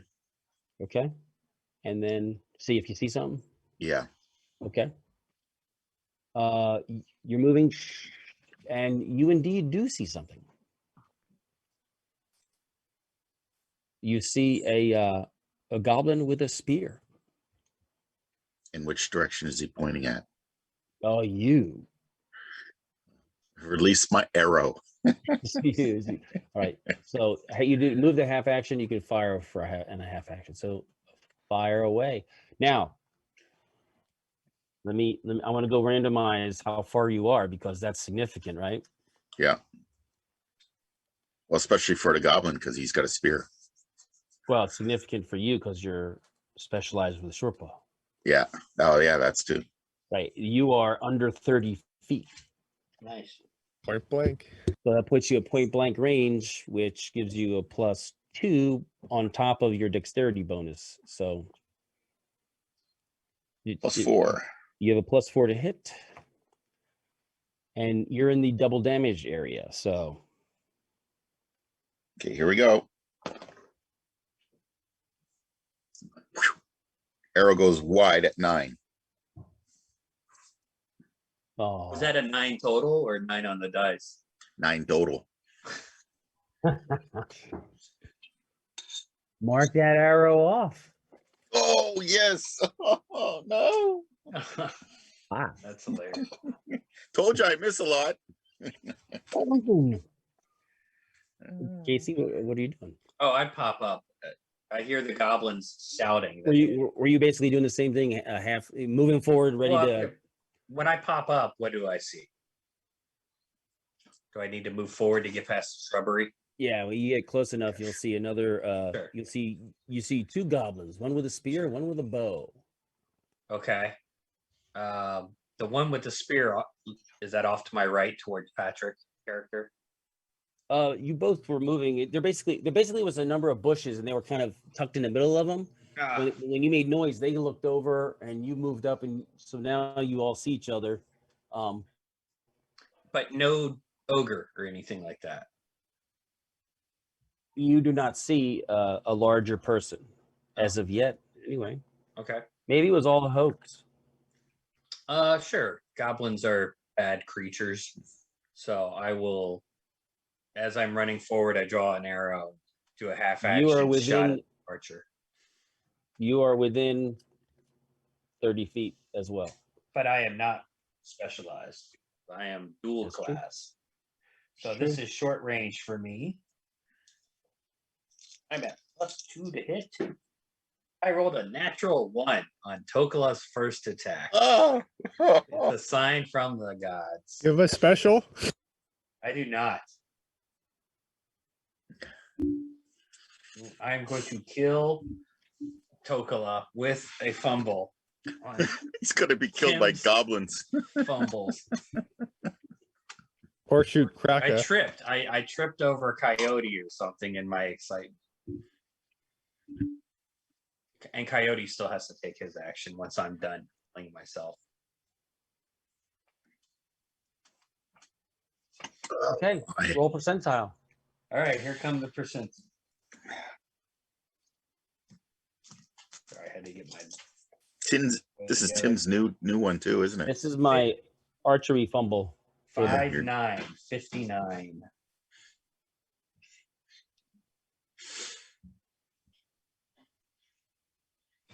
Pure self, triple damage. Okay, incredibly bad release. Windage totally off. Wildly shot off to the side. Randomly determined direction. Chance of hitting friend. Okay. Innocent or just missing. So I want to roll 1, 2, 3. It's to the friendly side. 4, 5, 6. It's to the other side. 4, 5, 6. So basically, you came up, and before the arrow was like against the bow, as you were moving, it kind of a twig hit it and it pushed it off. So when you launched, it went. Yeah, I went twang. Mark off that arrow. Oh no. Alrighty. But hey, I didn't kill myself. Yeah. Okay. That's what Coyote will. What's the action in AD&D? Right, I just tell him. Well, Coyote he's a dog. He is not a extension of your mind. Right. And so he's a hunting dog. He is a hunting dog. So he's still kind of, which is apparently undefined in AD&D. Dragon. Well, just a mid-sized dog that basically barks and chases stuff down so you can kill it easier. Right. I don't want him to die either. So. Right. So I am in control of the dog. Sure. You can give it a command, but you're shooting, so you haven't a chance. Okay. And he knows to run up into being shot at is a bad idea. So Okay. So you don't know where your dog is at the moment. You two in the back, you see action occurring. You see some heads popping up through the shrubs, friend and foe alike. You are pretty far away. You can close distance. You can move a little forward. What do you would like to do? I would like to get it within shooting range. Okay. You are within range to fire, but you're at medium range. So that's a -2 to hit. And how much cover is there in between us? Just shrubs. In other words, mechanically, it's no effect, right? Because you're shooting around the shrubs. Yeah. Right. Then It's yeah, not I'd like to use my movement. 3rd or 5th edition. I mean, I would give him cover, but I'm not worried about you hitting him much. So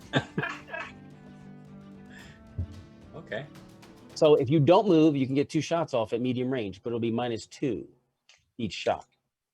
Oh, no. I'd like to move up a little bit. Okay, so you can spend half an action moving, and that'll put you just within the cusp of short range. So you'll be 50 feet away. That'll be perfect. All right. So you can get 1 shot off. Okay. Here we go. This is it. D20.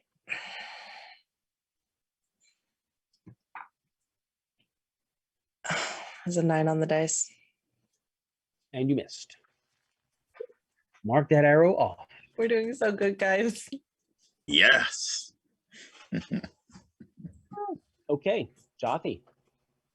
So I'm moving forward, and as I do so, I'm putting away my sling and reaching for my trusty mushroom pouch. I'm going to get a spell ready. I'm going to go off to the left in behind where Kraka went, and just move forward and try and get a visual on the encampment.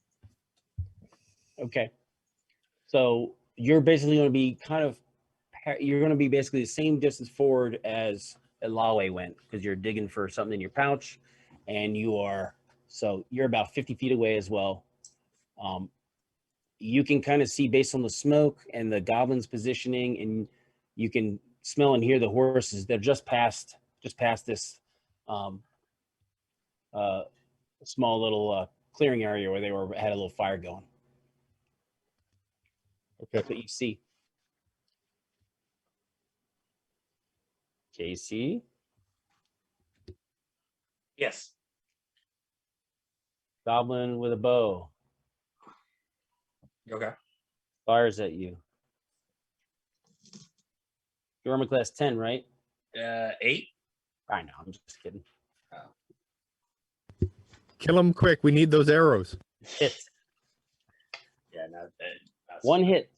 Armor class 8. All right.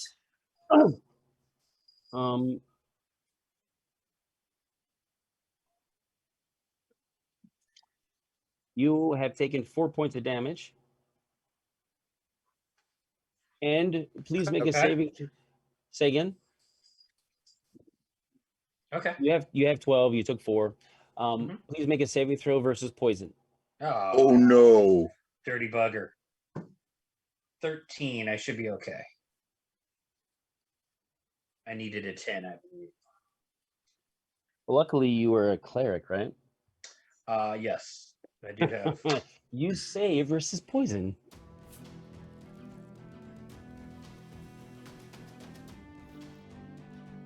And there's still a lot of noise going on in the background.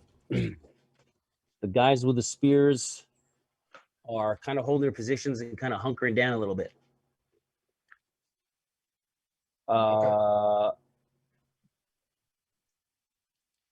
I'm rolling for the spellcaster.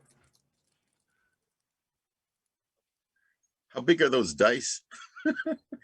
They're solid metal dice. And something has just gone badly. Remember, I make spellcasters roll when they cast.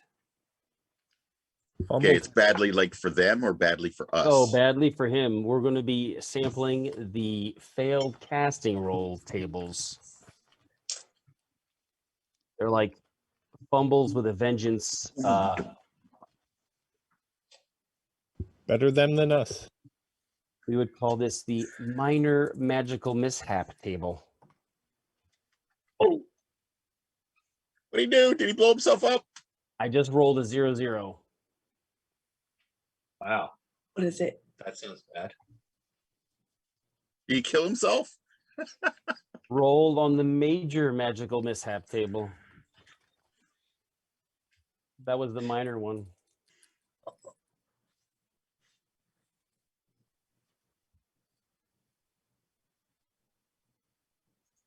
Okay.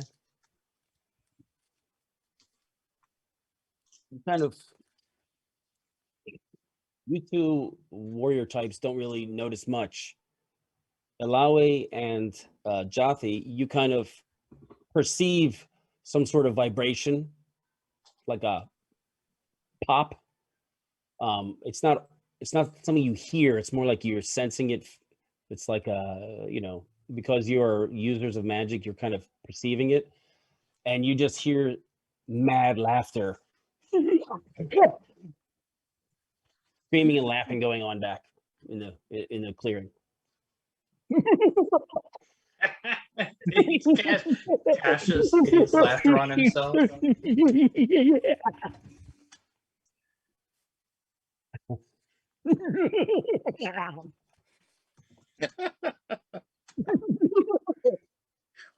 got the point, Tim. I got the mad laughter down. Yeah. Okay, that's what you hear. Initiative. Again?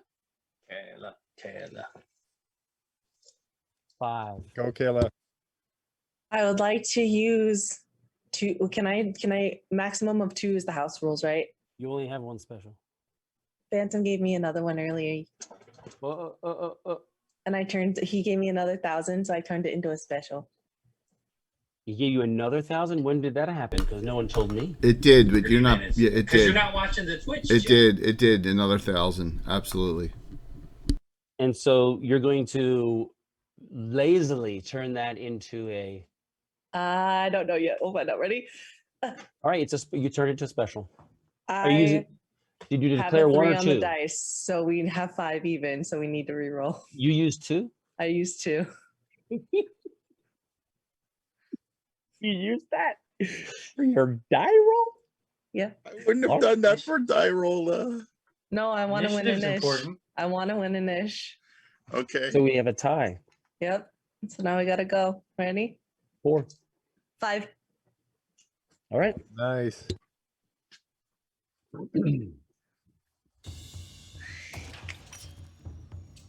Not that I Okay. was expecting you to do that, but I'm not just spending these willy-nilly. I really did want to win an ish, Phantom. Like, Okay. I'm taking this seriously. Our 2 warriors are facing they're up close to the clearing. They fired. Our 2 spellcasters further back. My understanding, Jothi, is that you were kind of moving a little bit further to the left for a little bit of a flank move sort of thing. Yes. Yeah. You perceive a large brownish humanoid creature moving very rapidly on who went left? Me. And And the Joffrey, you dog. went left? Joffrey Yes. went right. Oh no, I went to where Kraka was. Is actually Okay. what I did. Yeah. So you perceive so you perceive this person running right towards Crack. Like on his flank. Like he doesn't see him because he's like focused right here.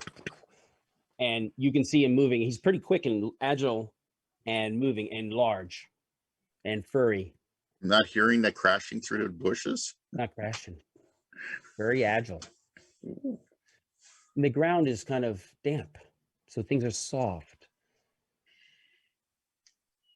So I'm just letting you know, Jothi, that you see it.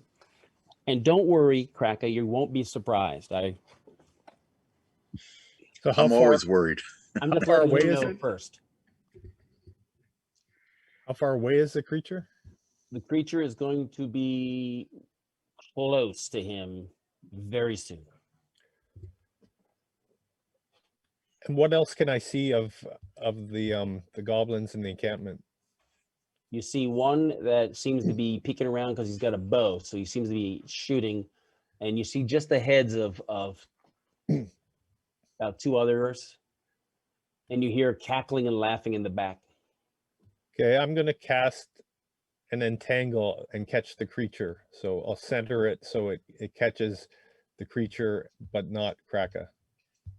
Okay, and entangle is one of your prepared spells. Yes. Roll a 20-sided dice.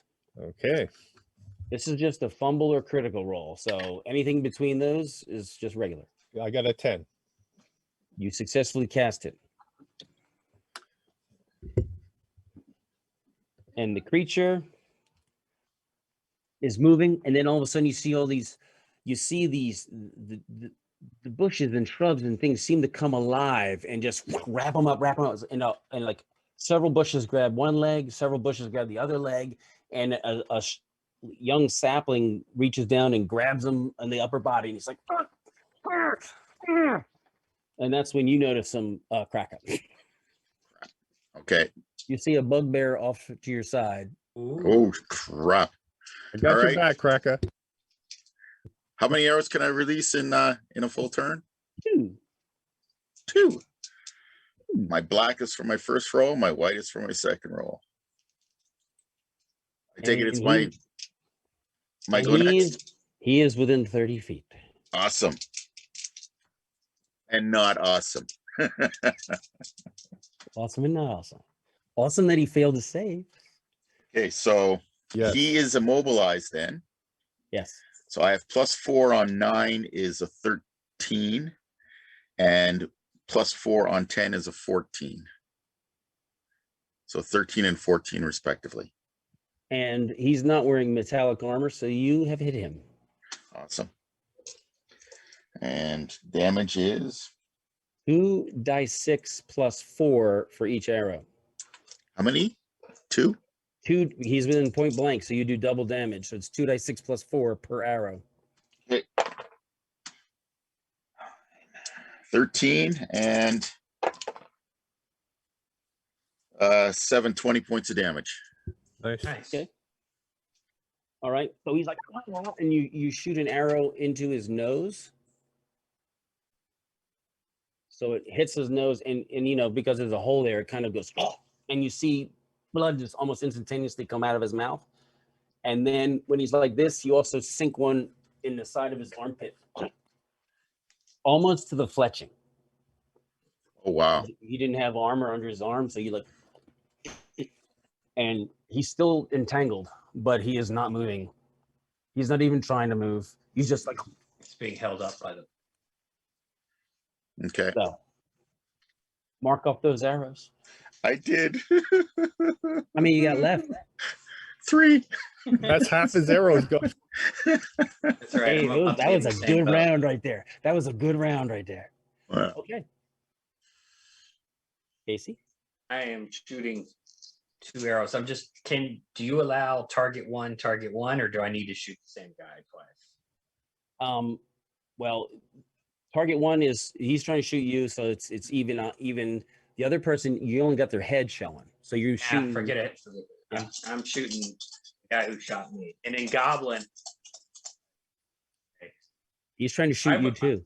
I'm going to kill you, and I'm going to take your arrows. Goblin.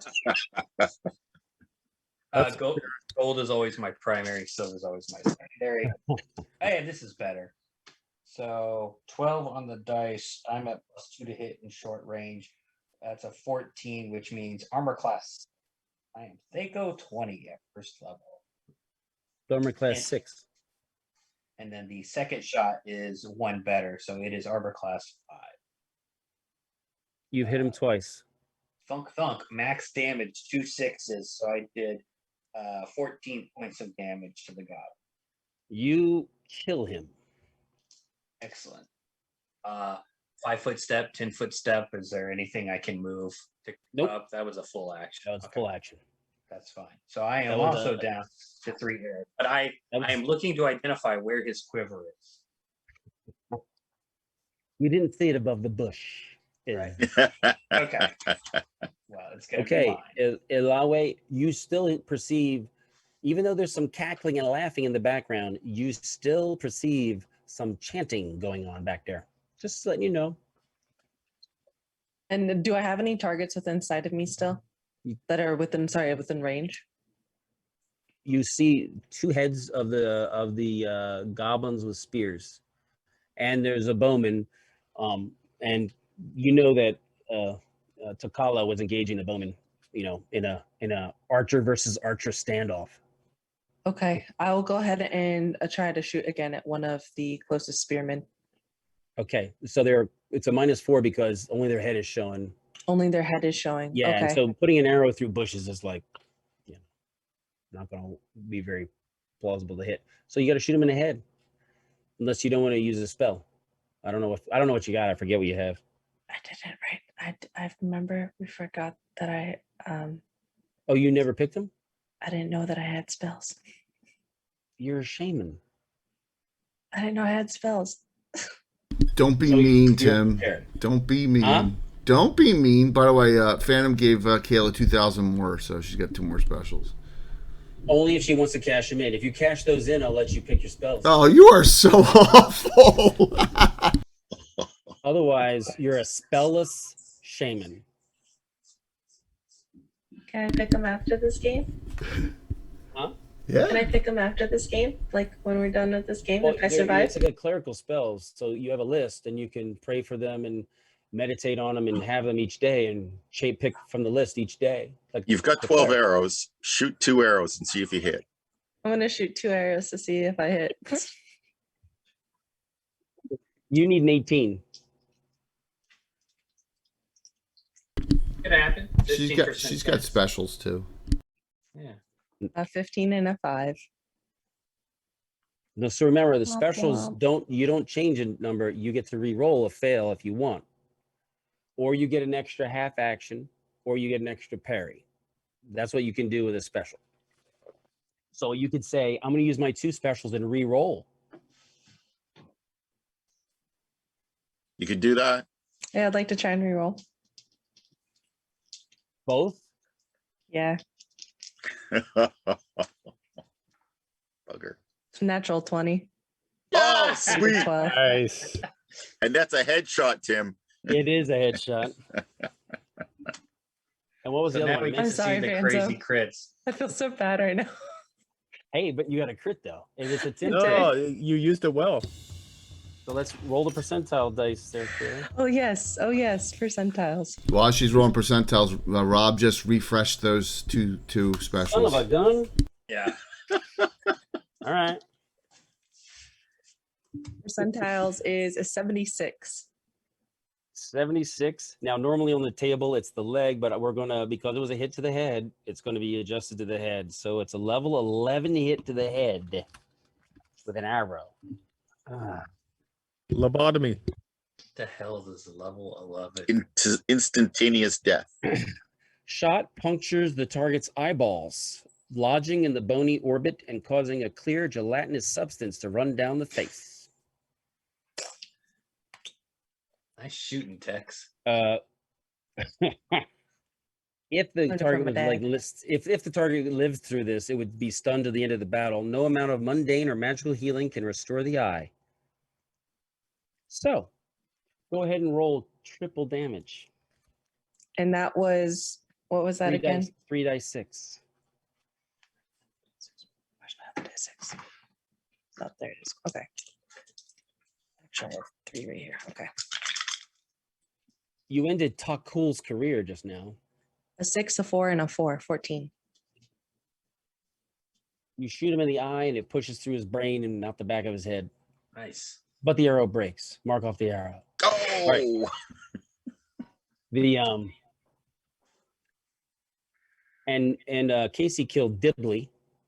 You ended Dibley's archery career, and there's only one more left. what was the name of the bugbear? Fir tree.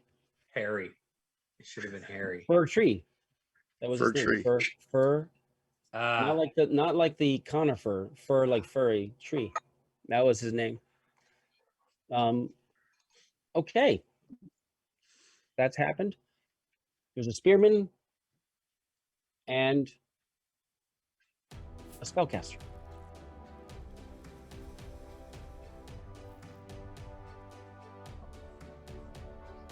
Spellcaster is cackling wildly. The spellcaster has. Oh, shoot. I'm assuming he's going to do a good job, but let me roll again.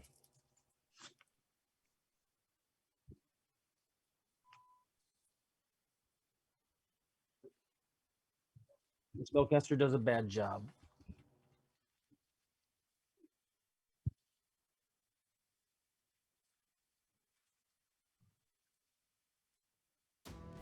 Oh, good.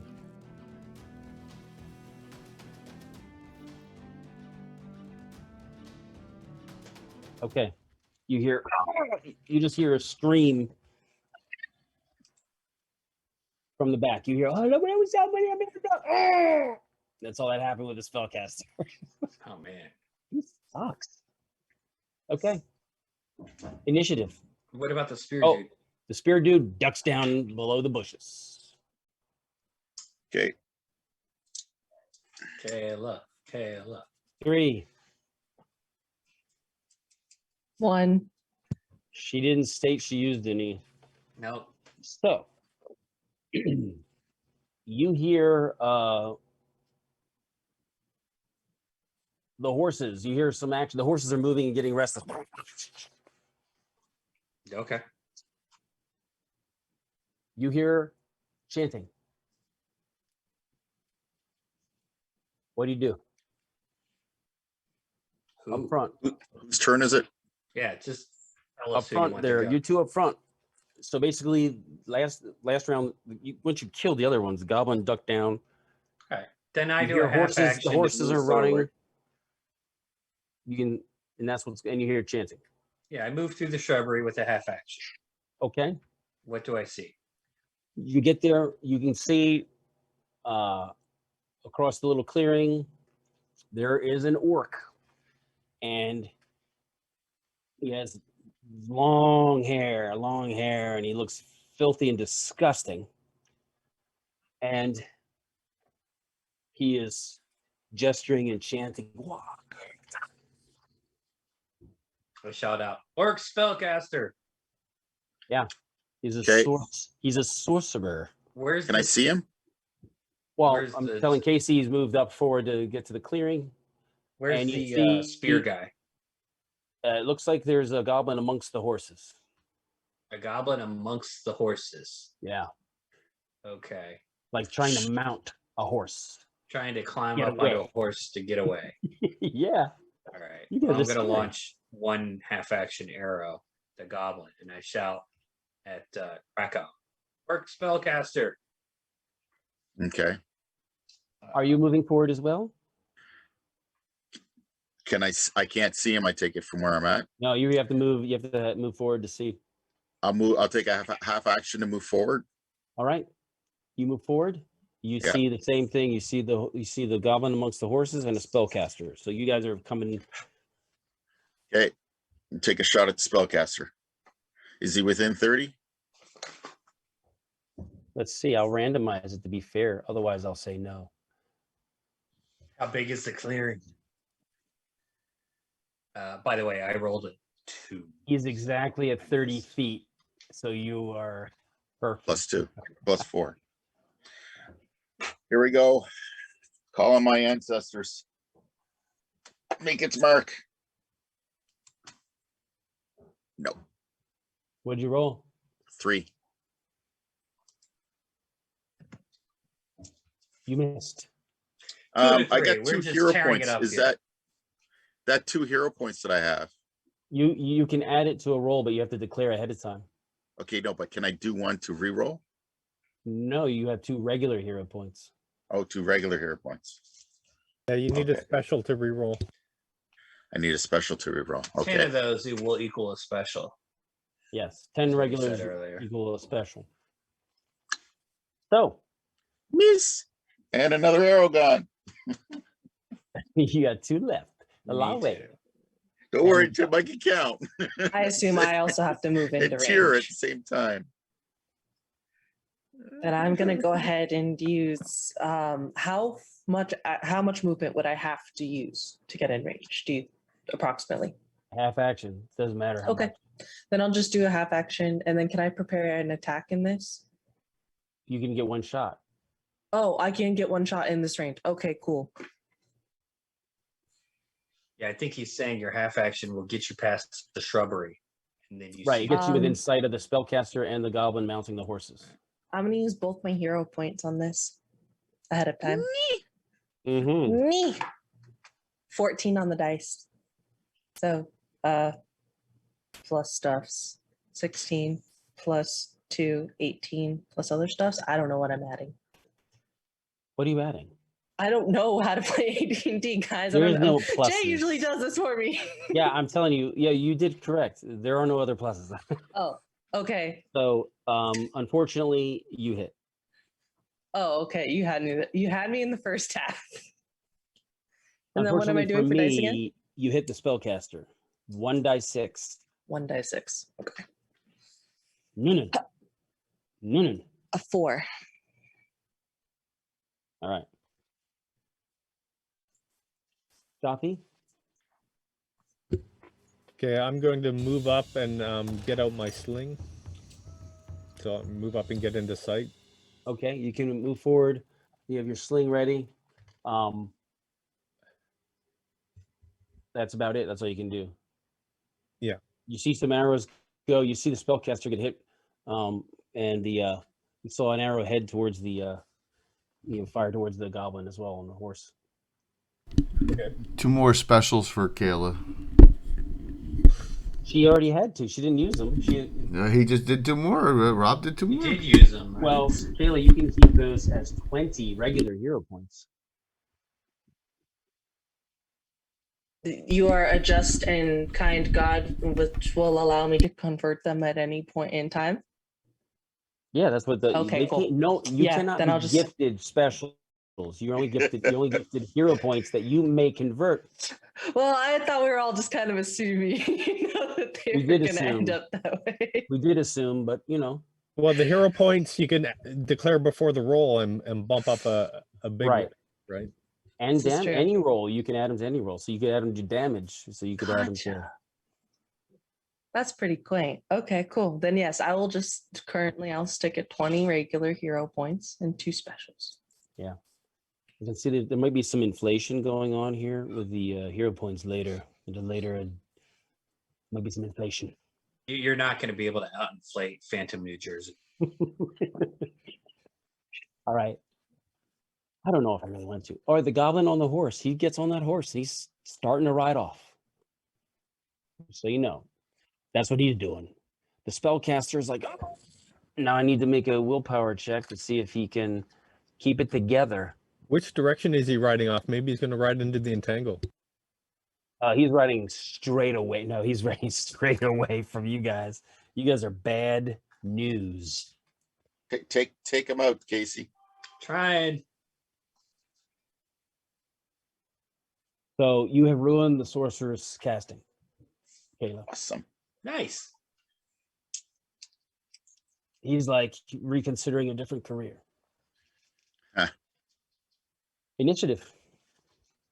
Come on, we got to win this. Someone else's 6. turn. Here. Next is Patrick. Oh, Right. There you go. Patrick. 2. Oh, well. The sorcerer is chanting. Ah! Okay. You guys better hit him. Same as before. Black and white. Humble. 14 and a 22. That sounds pretty darn good. That is not a fumble. All right. Casey, roll. Are you shooting at him too? Yeah, I think I've got 2 arrows left. Wait, did you shoot at the goblin or the shaman, Patrick? You don't know. You don't know what he shot at. You don't know what he shot bullshit. Yeah, You I've don't been know in what combat he next to, or not 16 combat, but I've been points of training next damage. to people with rifles. at. Can The tell goblin's not in what their sight. lane is. The goblin's not in sight. 16 points there, Tim. Okay. Maybe say bullshit. You already said you're firing, Casey, right? You already Yeah. said. But do I see the goblin? No, I said he was way out of sight. He was out of sight. So then I'm not shooting the goblin. No, I was saying the spellcaster. Weren't you firing the spellcaster? Tim, you're confusing me because you're trying to be tricky as a DM. I was. Is the goblin inside or not? No, he's not in Okay. sight. Then I am shooting at the spellcaster because I Right. have no other targets. I know. I just skipped the C. I avoided. I didn't. Right. hit We are the- simultaneously shooting. I get Right. that. Right. No, I was trying to determine whether Patrick had the goblin. All right. No. 5 and 7 on the dice. I do not think that's going to hit the broadside of a barn. No, that's like upper class 11. Alawi. Hit things Does my again. 16 points of damage do anything? Well, it's all simultaneous. Oh, okay. Mark off your arrows. I did. I got none left. I got none left. I'm gonna go for. Is the rider still within range, even though he's trying to take off? Nope. Okay, then the chanter it is. You can do 2 shots right from where you're at. I would like to use 5 regular hero points. I don't know why, but I just feel like I need to use like a handful. On the first, you can fire twice. So you're gonna Oh, use I it. can fire twice. Okay, gonna- cool. You're gonna use 5 on each. Just on the first roll, I'm gonna use 5. Okay. Bink. 21. 16 on the dice plus 5. 21 plus You stuffs. hit. And then on the second one, I will use 5 again, just in Okay. case. 7 on the dice plus 5. 12 plus 2. They both hit. Okay, cool. 1d6.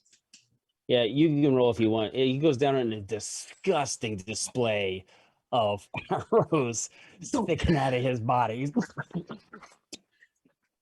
Yes. That dum-dum didn't get a single spell off.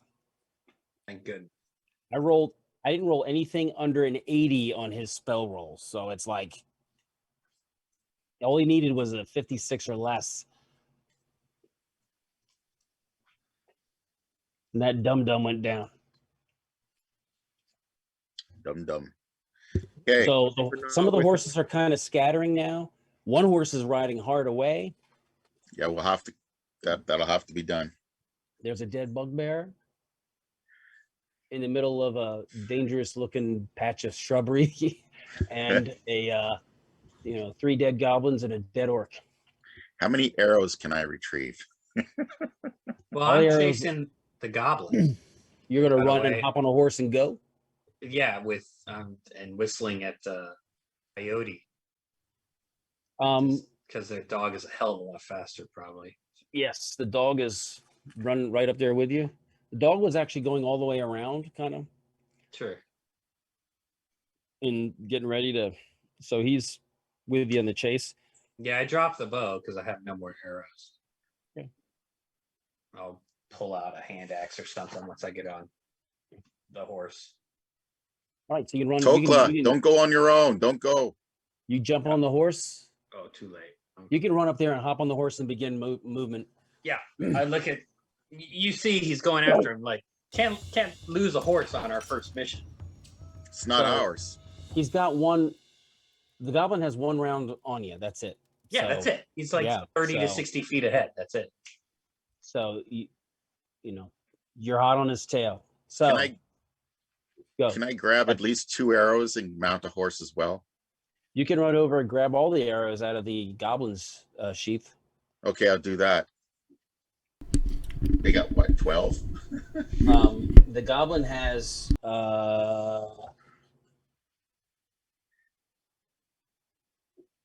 14 arrows. Holy crap. 2 of the arrows have like green fletching. The other ones have kind of just regular natural fletching. Okay, Some I poison. grab arrows. those, mount a horse, and then pursue after. Okay, so you can run forward, search, grab the arrows, and make some movement towards the horses. Jaffe?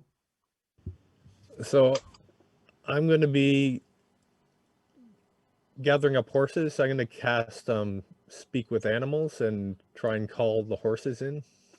Very nice. Okay. You cast it and the ones there's some that were off there, but they start coming back to you. The horse whisperer, the horse shouter. Man. Get your butts back over here. Okay, Ilawe. There are no monsters anymore. We're just in a field with horses and ourselves now. Horses and some dead humanoids. Great. One hot on the tail of the goblin that got away. Another one about to mount a horse, and the other horse is coming back. You two stay here and secure these horses, and me and Takola will take care of the outrider. I'm proficient in writing. Yeah, I'm proficient in writing. I want to come along. You can do whatever you want. I'm bloodthirsty right now. Let's go. Okay. All right. So you're running to go mount on a horse too. Oh, do one of those really sick, like grab the horse's reins, running jump, kick off the ground, and then just like swing onto its back, like Yeah, you have horsemanship. Western style. You have horse riding, right? yeah. Yeah, not a problem. You like you can hop on a horse. One of the ones that didn't, run away far. So, and so you're a little bit you're ahead of the whole horse game, ahead of Death Crow because he stopped to get the arrows. So, in the next round, the other horses are returning over to Jothi. The goblin's riding fast. Casey is hot on the tail. Elaway's next. Death Crow's next. And you're all. And Jothi, are you just securing the horses, or are you gonna? Yeah, I'm securing the horses and just checking out the area, making sure there's no. They all have some sort of tether on them, so you could gather those up and hop on one of them and bring the others along if you wish. You could do that, or you could remain fast. Yeah, I or will. do what you like. I will follow along with them. Yeah, Okay. once I get them all secured. Okay. And that's where we're going. So now we're going to go ahead and Tim, Let's take- one regular to whoever has the lowest, and then another 10 to Kayla.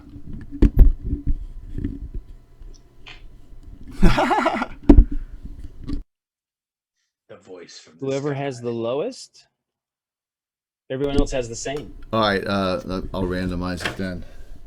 I was gonna. I rolled. It would be Jothi. That's who I rolled too. Thank you. Dice snub. All right. So you're rolling. You're riding along. So let's do the as this goblin is trying to shake you and try to lose you in the terrain. All right. Go ahead and make a percentile roll, Takala. Okay. What is this percentile roll representing? Him losing you. It's a chase. We're having a chase. Right, so right, right. basically, He's- he's trying to put more distance based on maneuvers in the terrain to get more distance between you two. If you roll significantly better than him, and you went low, then you've closed some of the distance. I want low. Once that happens twice in a row, you are now within range of doing something. All right. 55. Okay, he gets a little bit of distance in between you. Well, he's small. He's like a jockey. He's like Yeah, he's a little bit lighter, and he is whipping that horse to make it run fast. He's cruelly whipping it because he is scared of you people. Okay. I'm just And that's kind of your fault. So, on his butt. all right, next round. Tim, 2 regulars for Patrick from Thunder from regular 10,000 turn-ins. Holy All right. crow. Thank you. Okay, got it. You want me to roll again? Yes, I do. Okay. 23. All right, you make up the distance. I rolled 29. I thought for sure you weren't going to do it. I took a shortcut. I jumped a ditch. Yeah, he was like, oh, so now you're getting closer. And Okay. and the rest of you are, if you guys want to roll too, it's the same thing. You gotta, you're closing in. So the rest of you are, you can follow Takala because you can see him. And Just let me know if I have a clear bow shot. okay, Okay, next roll. next roll. 21. You are now getting very close.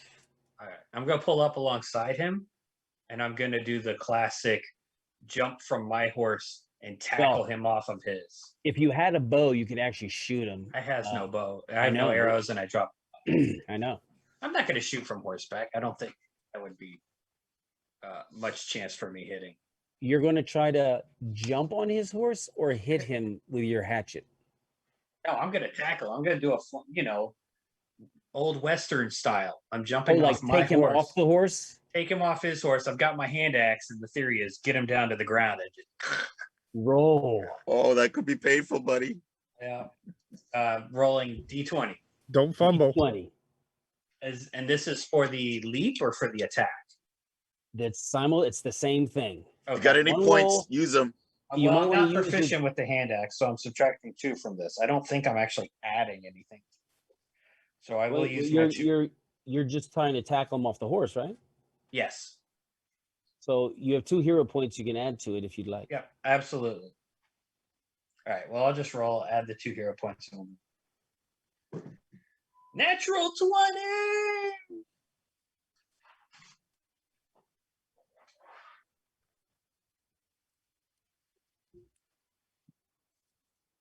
You guys are really lucky.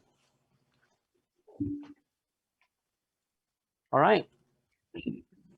Well, it makes up for the crit fumble with his very first shot. So Tokala jumps, like he gets his feet up on the horse's back. And he's holding onto the mane with his left hand, and then he just launches himself off. And You basically get over and you launch across, and your launch is so powerful that you snatch him off the saddle and kind of push him ahead of you so that a passing tree catches his head. oh, smack! I mean, you fall off too, Right. but he basically, all his force going forward was now moved sideways into the tree with his head, and then he hits a flat spin and spins and catches another object on the way to the ground. So Oh, that's a crit. Are we using your crit tables?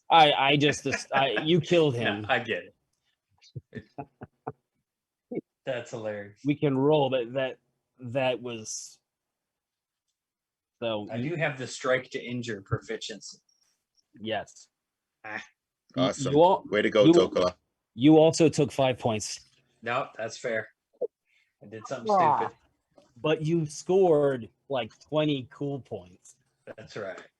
because everybody saw it. They're like, yeah. This new guy is stupid. Stupidly awesome. Stupid but effective. Takala, you're my kind of stupid. That's right. So, Joffy, you can call the horses. Hey, nay. However you do that. So you can corral all the horses, and you have a messed up goblin carcass. He had dropped a spear way before that. So what type Usually- of trophies does a tribe usually take from the humanoids? Heads are always good. You know, when dealing with such savagery, there's oftentimes a lot of hacking things apart just as a expression of rage and anger at the corpses. That goes both ways in fighting. Even when tribes were against each other back before the Dark One, whatever, they would do that to each other too. There's just a lot of, kind of just what they do. And so they might take the head as a trophy or,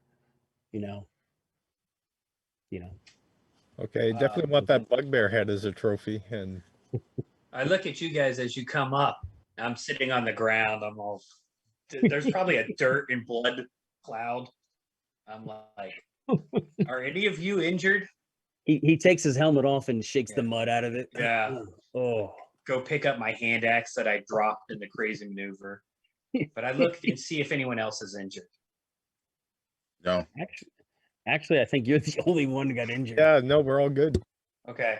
Then I say, excuse me for a moment. Then I go, Son, Father, give me the light. And I cast Cure Light Wounds upon myself. All right. You get 6 back. I'm still bruised. But Yeah. Well, you feel a lot better. Yeah. Yeah, All right. especially. Yeah. So anyway, let's loot these guys. Let's loot them. All right. Loot, I trophies. see Krakow's got a whole shitload of arrows. Like, Well, we'll divide them. The ones with green fletching, the druid and the shaman can tell you they have a narcotic poison on them. So if it had hit you and you had failed your save, it would have made you slower. Would have you had a penalty on doing stuff. If you got hit twice and you fail, you would have fallen unconscious. I don't need the poison arrows. Tokala says, I don't. That's not I don't. honorable. I don't want the poison arrows as well, so I'll look at changing them off then. Just clean the poison off. You can give it to Alawe. Actually, if you don't mind, I would like those, please. Sure, if you do equal change for them? 2 for 2. Two for two? Mhm. You only want two? Of There's the only there was two only poison 2. ones. There's only poisons, 2 right? left. Okay. The goblin only had 6 poison and fired 4 of them. Okay. How many arrows are you giving me, Patrick? So 2 for 2. I've got 14. I'll give you 7. Oh, excellent. How many goblin archers were there? Did you get them all, or were One. there other ones? Okay. There's The one. rest were spearmen. And Actually, no. I'll give you 5. Okay. I'll take 5, and I'll give 4 to I. How do you say your name, Time Lord? Ilawe. Ilawi. Ilawi. Mhm. Ilawi. I'll give 4 arrows to. Ilawi, Ilawe. Either one. 2 of which are the poison. Okay. So back up to 9. But she had more than you though. Yeah. I know it, but it's spoils of our battle. All right. So they're equally. We all fought here. And now the snake shaman has some poison fangs. All right. Mm. With his arrows. What Anything about on the bugbear? Yeah. Yes, the bugbear had a large. Oh. The bugbear had a very large club. He's got some pretty nice furs. Obviously, not his work. He's taken some of the furs. It's like a fur shawl, almost like somebody has stitched it together. They were making something nice, and it's very warm. And they all have some dried meat. Okay. If nobody has any argument to this, I give Joffy the fur cloak that's well stitched to keep him warm. I said part of the shared kill. Thank you. You can take the head as your kill for a trophy. Thank you. And the rest of it be eaten at all? Because we could tell the scouts where it is, and then I don't know if we can eat bugbear. Is that a thing? Oh no, you don't eat Oh no, bugbear. that Okay. Tokala looks at you like It's like a tauntaun. Okay. You guys aren't Bugbear starving. is a hairy humanoid. No, I'm like it's gross like a tauntaun. Yeah, well, you are. You're not starving enough to do that. Okay, just It's a wondering. sentient creature. Could be done, but you wouldn't yet. You're not there yet. Okay. Of the remaining Not arrows that were desperate enough shot, at it. how many of those of mine can I recover? None. None? Yeah, Even out of the sorcerer? No. Like go up to the dead bodies and yank Yeah, out yeah. the But remember, arrows. there's stone arrowheads, and so it's the arrow. Oh, our arrows are stone. Yeah. Oh, even the ones I got in Sable Watch that I paid normal prices for. Yeah. Okay. So I have effectively only 5 arrows in. Whatever you have left, yeah, is what you got. Okay, cool. That'll work. Anything on the shaman? Yes, the shaman has a lot of little trinkets, and he's got some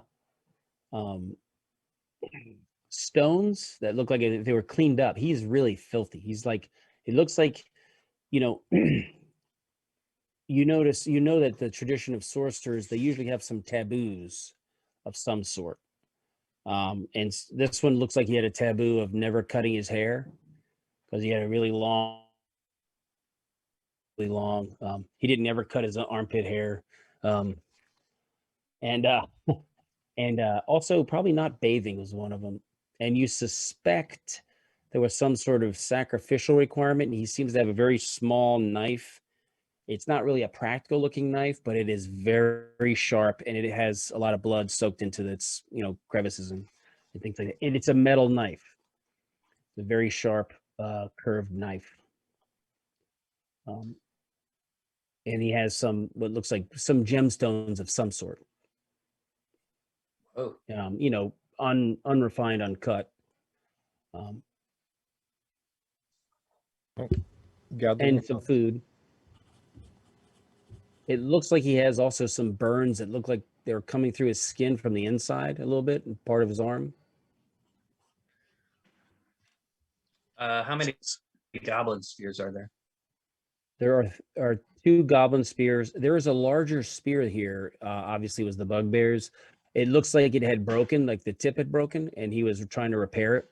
So there's a large stone spearhead that he was re-napping to reshape to put back onto the haft. Let's And just he would take all that. okay.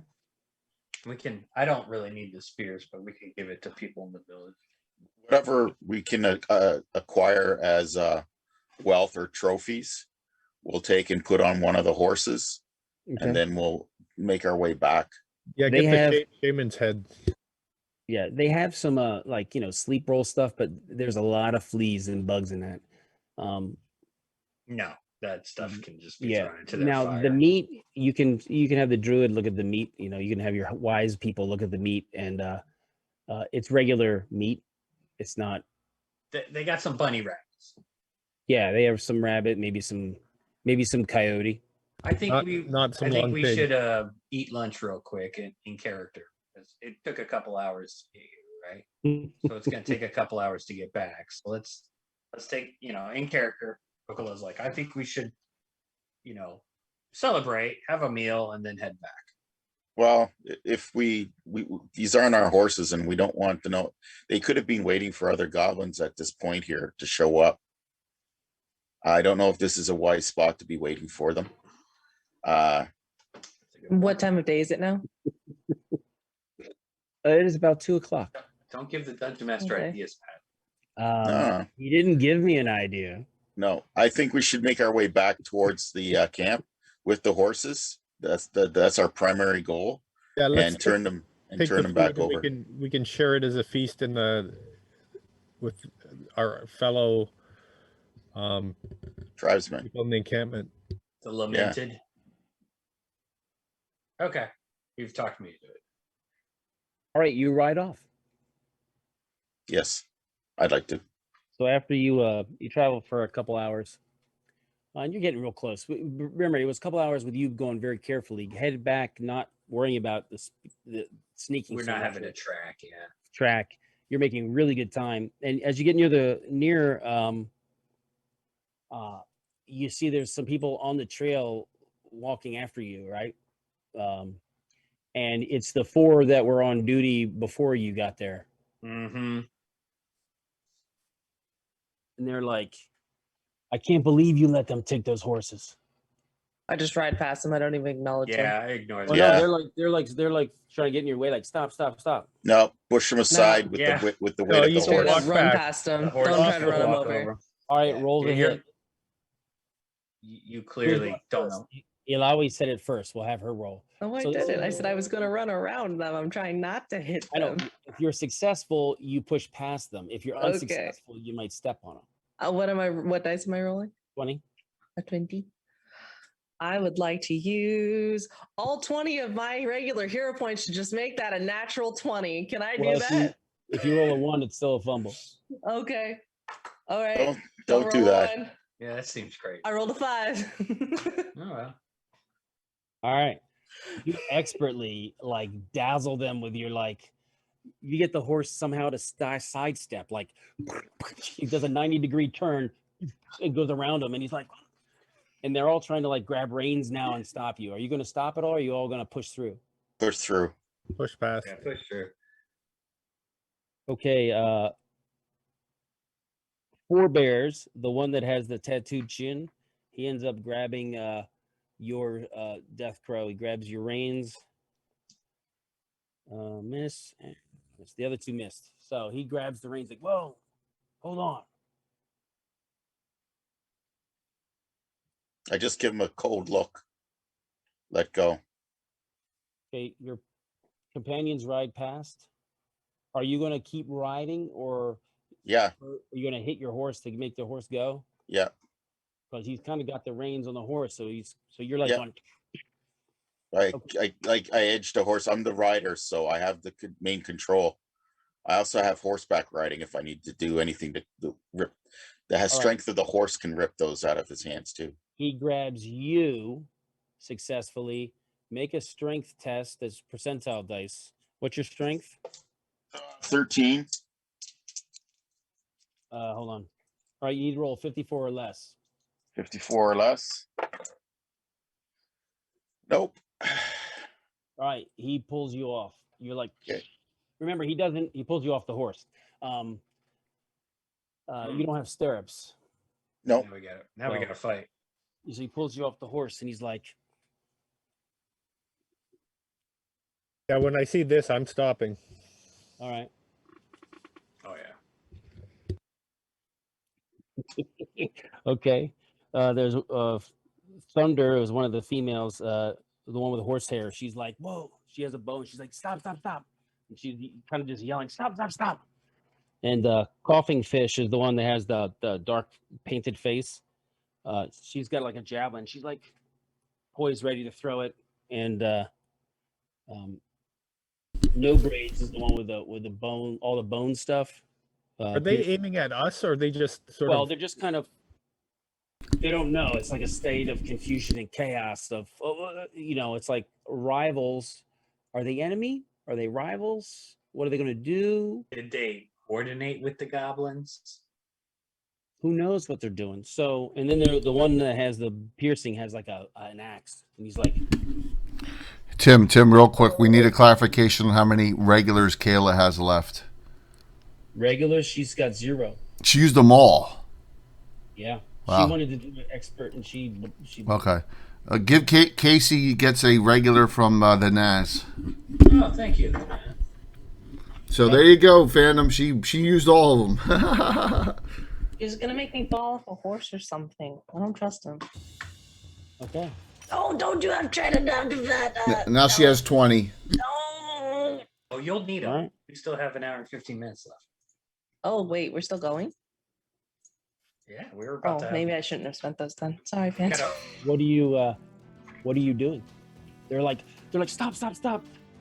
I stand up if I haven't, been able to stay on Yeah. my feet when I was pulled Yeah, off. you cool. And you get up. He's like, he lets go, and he steps back, and he's like, "Whoa, brother. We all work hard. We just want our fair share." You'll get your share when we get back to the camp. Fair share. We recovered the horses you lost, so we've done your duty. Yeah, They all- I mean, I pulled my bow out. 'cause They they've all got look very weapons unhappy, out. and I'm on horseback now too. Like, they're not pointing it directly at you, or No, they're I not got- drawing, but right? everyone's agitated. Everybody's agitated, and they're like, Where's the red shields? they're not here. Let them They cannot. arbitrate this disagreement then. Let the elders arbitrate our disagreement. How close am I to the campman already? If I'm going You guys stealthful? you guys are fairly close. Are the um, red shields actually like, gone? Is he it's a lying? Because fine. I'm at this point running into the middle of the looking for some authority figure. Because you kept going. Yeah. Well, you don't know they were fighting back there. No, but I see that they're causing trouble, so I immediately would have gone immediately into the middle of the encampment looking Okay. for the chief or something like that. All right, you can get to the meadow, and you see there's a couple red shields there talking. They look over at you. I immediately just like stop the horse at a full sprint. And I'm like, there's trouble in the field. We just came back after recovering the horses and we need some assistance, please. What's the problem? Somebody in the village is causing trouble. They're Well, I mean, the problem is, are there orcs that got? They're looking for like. Is it a social distress? They don't know if it's. You just said there's a problem. They could be orcs. I They could know. be alarming. Goblins, possibly. We just took out 4 in the fields nearby. All right, so one of them says, "Show me," and rides off with you, and the other one So rides I back. can go that way. All right. So back in the little scuffle area, they're like, "Fine, we'll go with you. We'll ride on the last 2 horses. We'll just double mount, and then all go back together. And we'll get it solved." No, you can walk. Yeah, I mean, Jothy's got the lead right on those other horses. So they right look by very, the very, village. They can walk. I agree with you, Kraken. they look very, very unhappy. I You just You steal tend to draw horses blood. You guys ride off with the horses. and with the horses, and you run into Alawi and a red shield coming back. And you gonna explain what happened and who did what? Yeah, definitely. And so he's looking back the trail the way you came, and you, as he's talking, he's like, "I don't see anyone." Mm, What how long do you? those four that I told to walk? Yeah, they don't come back down the trail. Just describe them to that guy because we don't know who those clowns. Well, are. I mean, you don't because you just got here to Kala, but the other people know him from the Tents of Lament. So Yeah, I say who it was. It was the other shift that we relieved that lost the horses. So Give them their names. all right. He's like, "All right, come, let's go back. Come." So you head back to the meadow. Yep. And you can see that there's one of the chiefs is there with a couple other red shields. The tall bull is talking to them, and they see you, and they're like, "What's the fuss?" If I may, And they do notice that you have some severed heads. yeah. I'm like, all right. Last night, my friends and I, my peers and I, we were sitting by a fire, and the red shields came to us, and they asked us to replace 4, and I give off the names of those 4 guys, and they're whatever. Right. Are they They're just different- associated to a tribe or something? They're all from different tribes that are now extinct. Okay. And I said, we went and we relieved them. In the process of going around making sure everything was all right, we found an area in the grass where it looked like someone had lain and slept. Further along in our travels, we found where the horses had, some of the horses had left the encampment. So we followed that. We got the attention of camping guard, some of the camp guards that came forward, and we told them that we were going to go into the woods to follow the horse tracks, and that they should go and notify you guys. All right. One of the red shields confirms that that's so. Okay. We went into the forest. We followed the trail. They came upon an encampment where there was an orc spell user, a goblin shama, 4 goblin warriors, and a bugbear. And I, at that moment, for a flare, I turned to the horse that's got his head hanging off of it. We They're like- defeated them in combat, and we're able to secure the horses. As a matter of fact, Tokala did an outstanding job of taking out the final goblin who was riding away to warn others. Oh, well, thank you. We come here, we return the horses of the tribes to you, and in the process of returning, these same 4 people, these same 4 came and approached us and tried to stop us and share in our victory that they had nothing to part of. If anything, they were responsible for these horses being lost. Now, like the thieves and cowards they are, they have sunk into the depths of the dark of the woodland, and we are here presenting back the tribe's horses. And we all, Aleo, Jothi, Tokala, and myself, Karaka, fought for the tribe. We understand that the strength of our tribe is working together. And I got a 17 charisma to try and embellish it. All right. Hold on 1 second. 1 second. I got to answer a question here in the domicile. Nice job, Patrick. Family things. Patrick, you got let Tim know. You got 2 more regulars. I got 2 more regulars. Yep, you got 2 more regulars, Pat. Thank you. Thank you, whoever gave it. I'm not following the chat. I'm It was keeping my that was a focus on the pretty- game. That was a pretty good rendition. It's pretty good.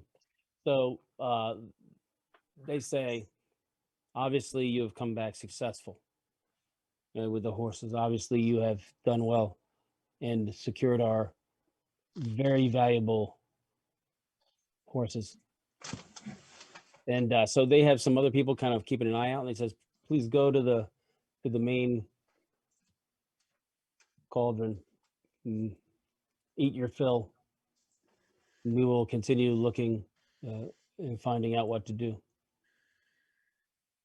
And just like a question for the DM, like how did they look when he was saying all of this? Did they look stone faced? Did they look surprised? Were they shaking their head in agreement? Like what was their response to this exactly?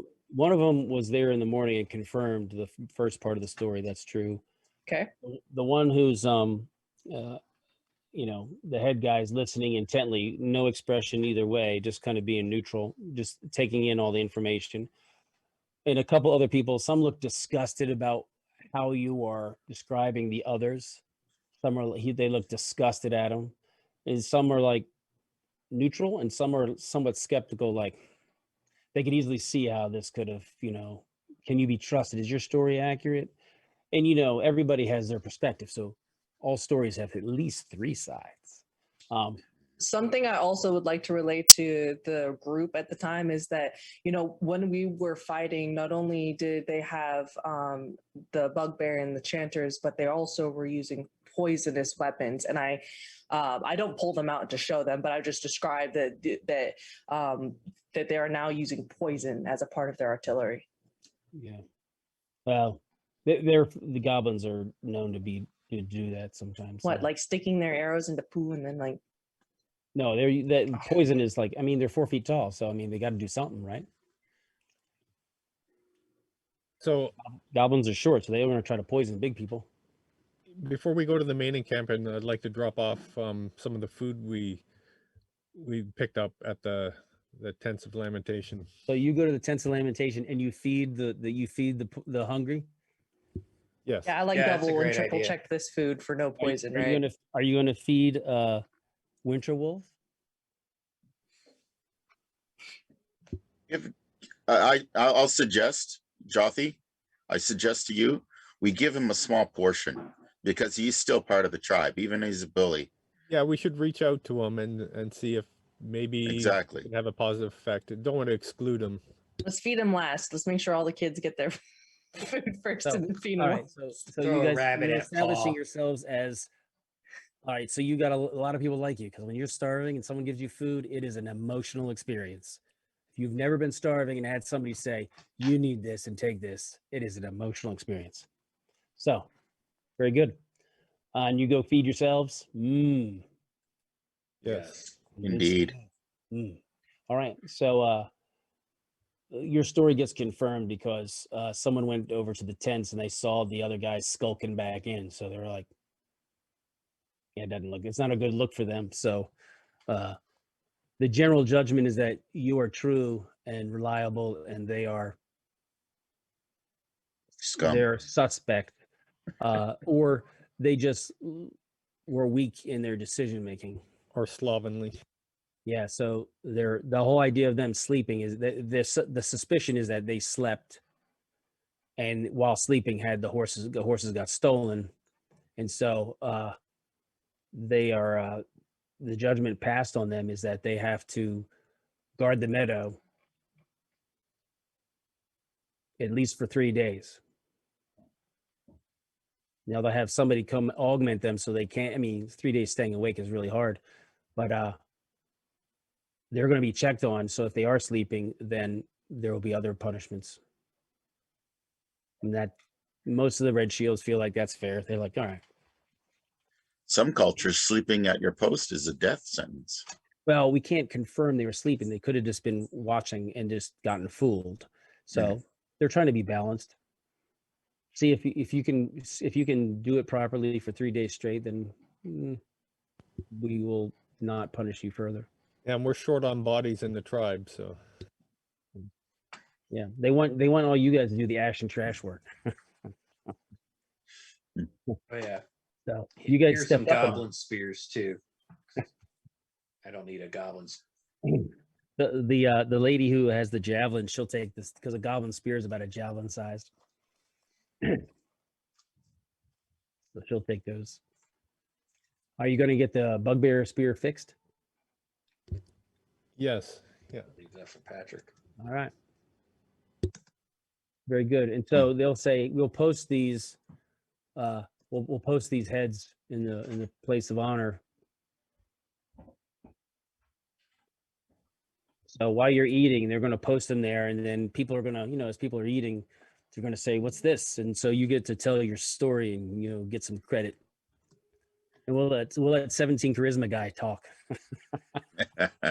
Well, actually, I've got 17 charisma too. Oh, that's right. Yeah. That's right. Jothy can spin a tail too. So yeah, I'll play off Kraka, and we'll tell the tale and embellish and make everyone look good in our crew. Oh man, people are like, all right, this is really good. This is finally, we got some good ones. I take it, and as I'm watching it, I commit it to memory, and I actually, take it as one of our stories to tell to the children later in the Tents of Lament. Very smart. All right. So at this point, you are now regarded as, reliable. So you might get other tasks that are, a little bit more challenging. And you're fed. And there's some people who had their horses returned. Some of them give you some extra food. And if there's some other thing you want, there's a couple people willing to give you some sort of reward. Like arrows. Does someone want arrows or anything? Yeah. Well, what do you think, Tim? How many do you have? I've got 5. Apologies. Before we had left that field way back in the day, I would have actually given you 2 back, because that would have made us even 7 and 7, and I have the 2 poison arrows, so that would have made me feel better. So you have 7. All right, I've got 7 then. Thank you. 7, or does that mean you and Casey have 6? I have 5. I'm fine with 5. No, it's Casey would have 6. I'll have 6. All right. So don't worry about it, because people who return the horses, since when they hear that you're like such good shots in the story is amazing, they Hit about 50% of the they're time. they plus you up, so you guys have 12 arrows. Each of you got 12. Okay, nice. All right, total You're like- 12. Yeah, and Alrighty. so they're impressed. And thankful they had the horses, because it's hard to. You can't just go out and buy a horse. No. So, and this I was still got to borrow a horse. yeah, Sorry. you got to borrow a horse, yeah. This is basically the end of the adventure for today. So you have survived. You can go back to your crappy tents and in the stinky area and sleep tonight, knowing that you did a good job. Very cool. Any questions? Very fun. I will tell you this. The sorcerer kept screwing up his sleep spell. Aye. And so it was going to catch 3 of you at one point, with Casey chancing not affecting you. No, I would have failed. Potentially going to change the tenor of the whole day. You were going to wake up prisoners at that point, and then the only person who would help you get away would be Alawi. Excellent. Glad that didn't happen. She was escape bonds skill, so she could have wiggled her way out of that and then try to free you guys. So it was like that was what was potentially going to happen. So will you give us updated XP totals in the Discord for our group? Sure. At some point. And hero points carry over, correct? Hero points carry over. Yes, they do. So there you go. Do you want to tell us what we got, Chase? I don't know. Oh, I got 1. So Casey, you have 3 regular. Okay. Has 3 Did regular. I use 2? Am I jumping off the horse? You got 1 back. He got 1 from the Naz after that. Yeah. Okay, so you have 1 then. Yeah. Kayla has 20 regular, 2 special, and Patrick has 5 regular. There you go. I see some blatant favoritism going on here. It's all right. A blatant favoritism. And remember, Swap you. spells before the next session. Yeah, Chuck was going to be here. He just couldn't. You know, Chuck Combo from And- Troller Games. I will also say that it could have gone sideways depending on reactions to the rivals from the Tents of Lament, your rival core. Oh yeah, I was ready for that to be a combat. That could have slipped really bad sideways. So, well done in keeping the cool and not just firing away. Being bravados. Oh, great session, Tim. Yeah, thank you. So, Tim. I hope you enjoyed it. I hope it seems desperate enough. I want the desperate land to be desperate. It's super desperate. Yeah, very desperate. I can't remember the last time I Rounded worried for about arrows. counting arrows. We will let everyone know as early as possible when the next session of this will be. Usually, will be around this time frame in the morning. It seems to work. Yeah. One So, sec here. and Let me get my. I like the desperation adds a little complexity to it. I like it.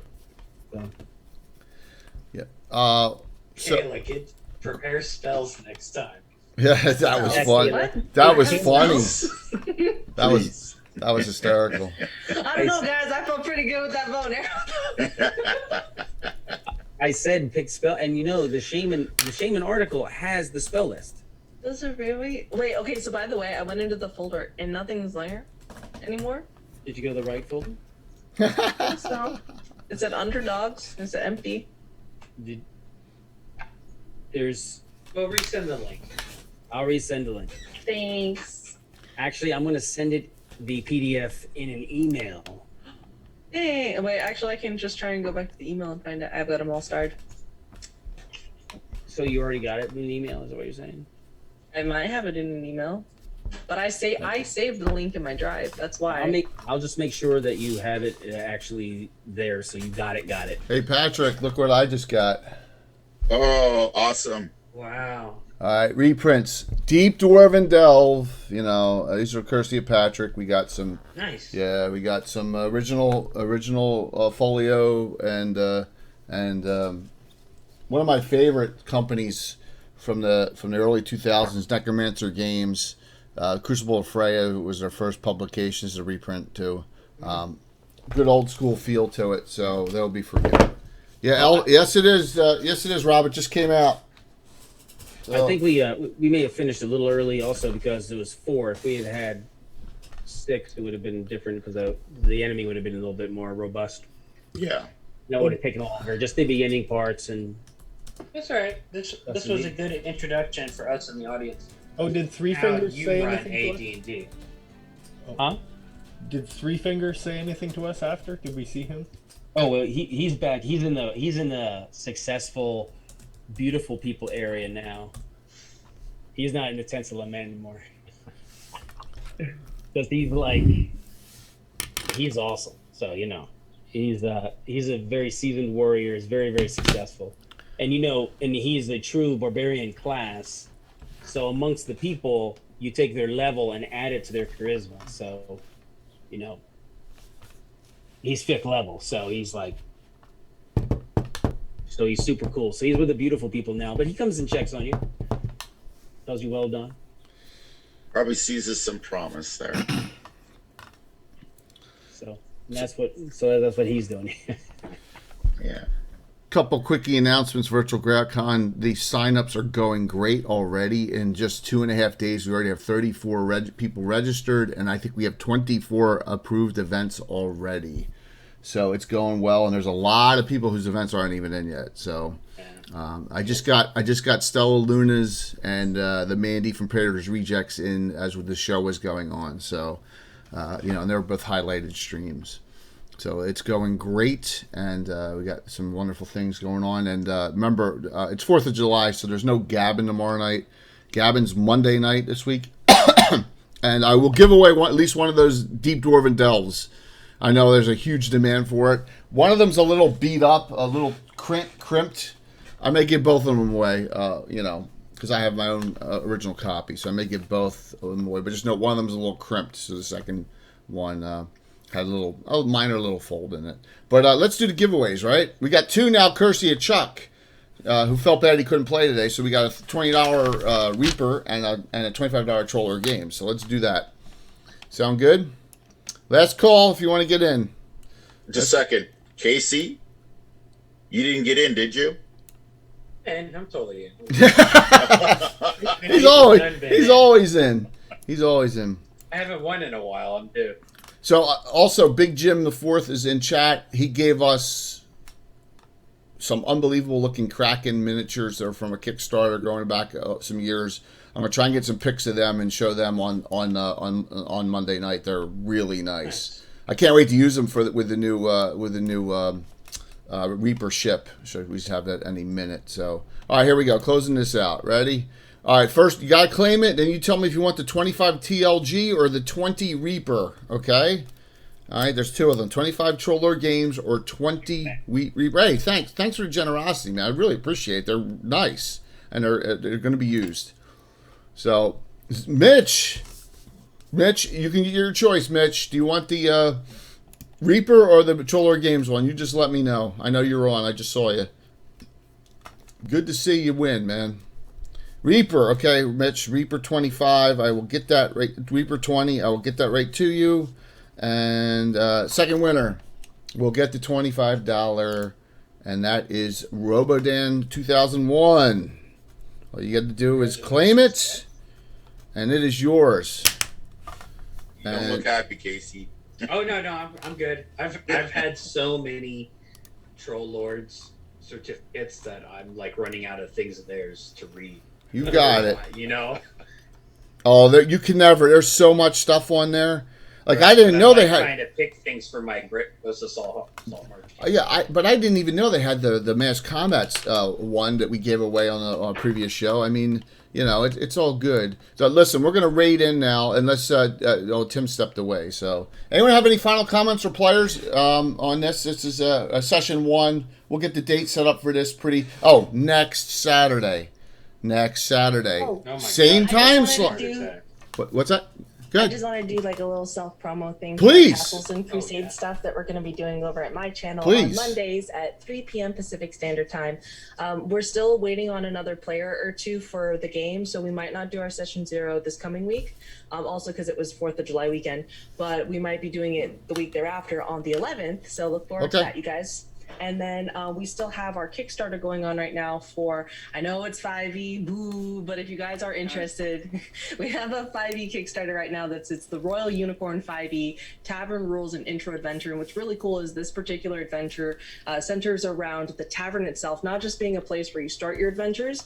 It's actually like a base of operations and where you can actually be proprietors over the tavern and gain funds and slowly but surely make it a better tavern and gain more money. It's pretty cool. Very cool. Definitely. That's all. You all survived the session 2. So And we lived. next, You lived. Right. There was possibilities of death, and also, Patrick, Yes. they weren't stealing the horses for themselves. They were actually going to trade them to orcs who were going to meet them. Ugh. Good call. Yeah. Casey, I only linked Anna and John Birchfield as your players for the last time you run the Bandit Kingdom Tourney 1 next Saturday. Who else you have? So I'm just gonna go through the whole list. I got Anna Meyer playing Tammy Gonigan. Right. We've got Josh Zarathon playing Garavina the Pure, who is a cleric of Voltus Imre.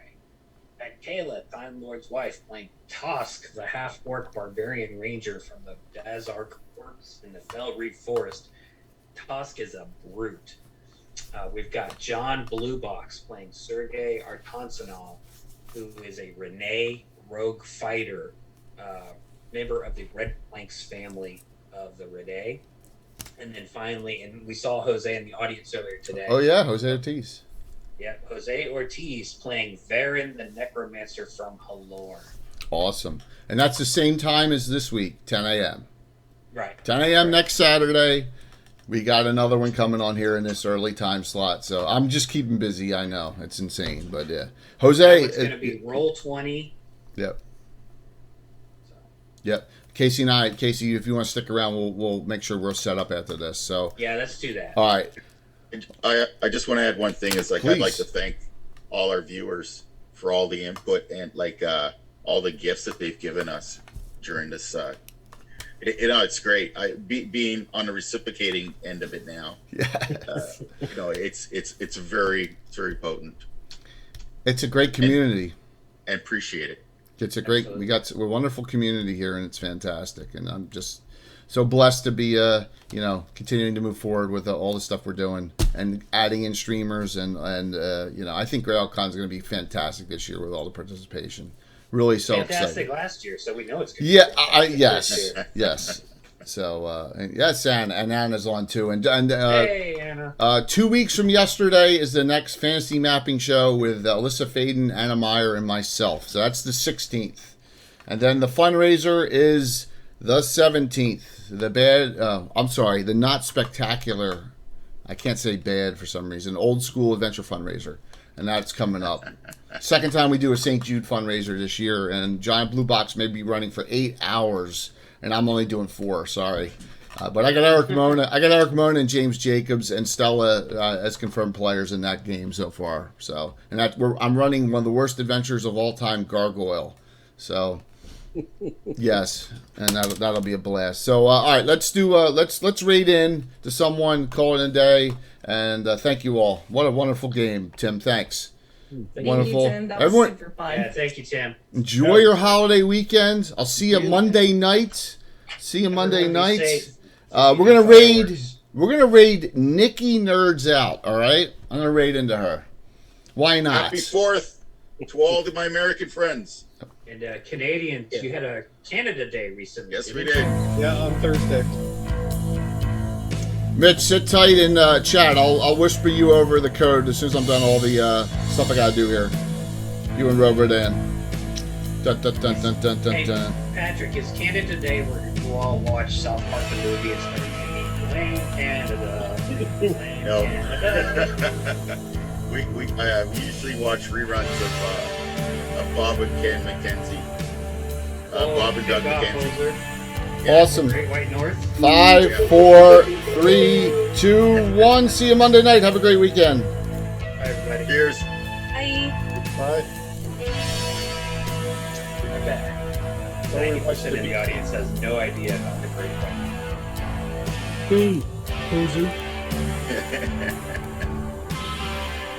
One sec. Yeah, we'll do a tech test, okay, and then I'll put it, right? All right, give me 1 sec here. Let me get off here.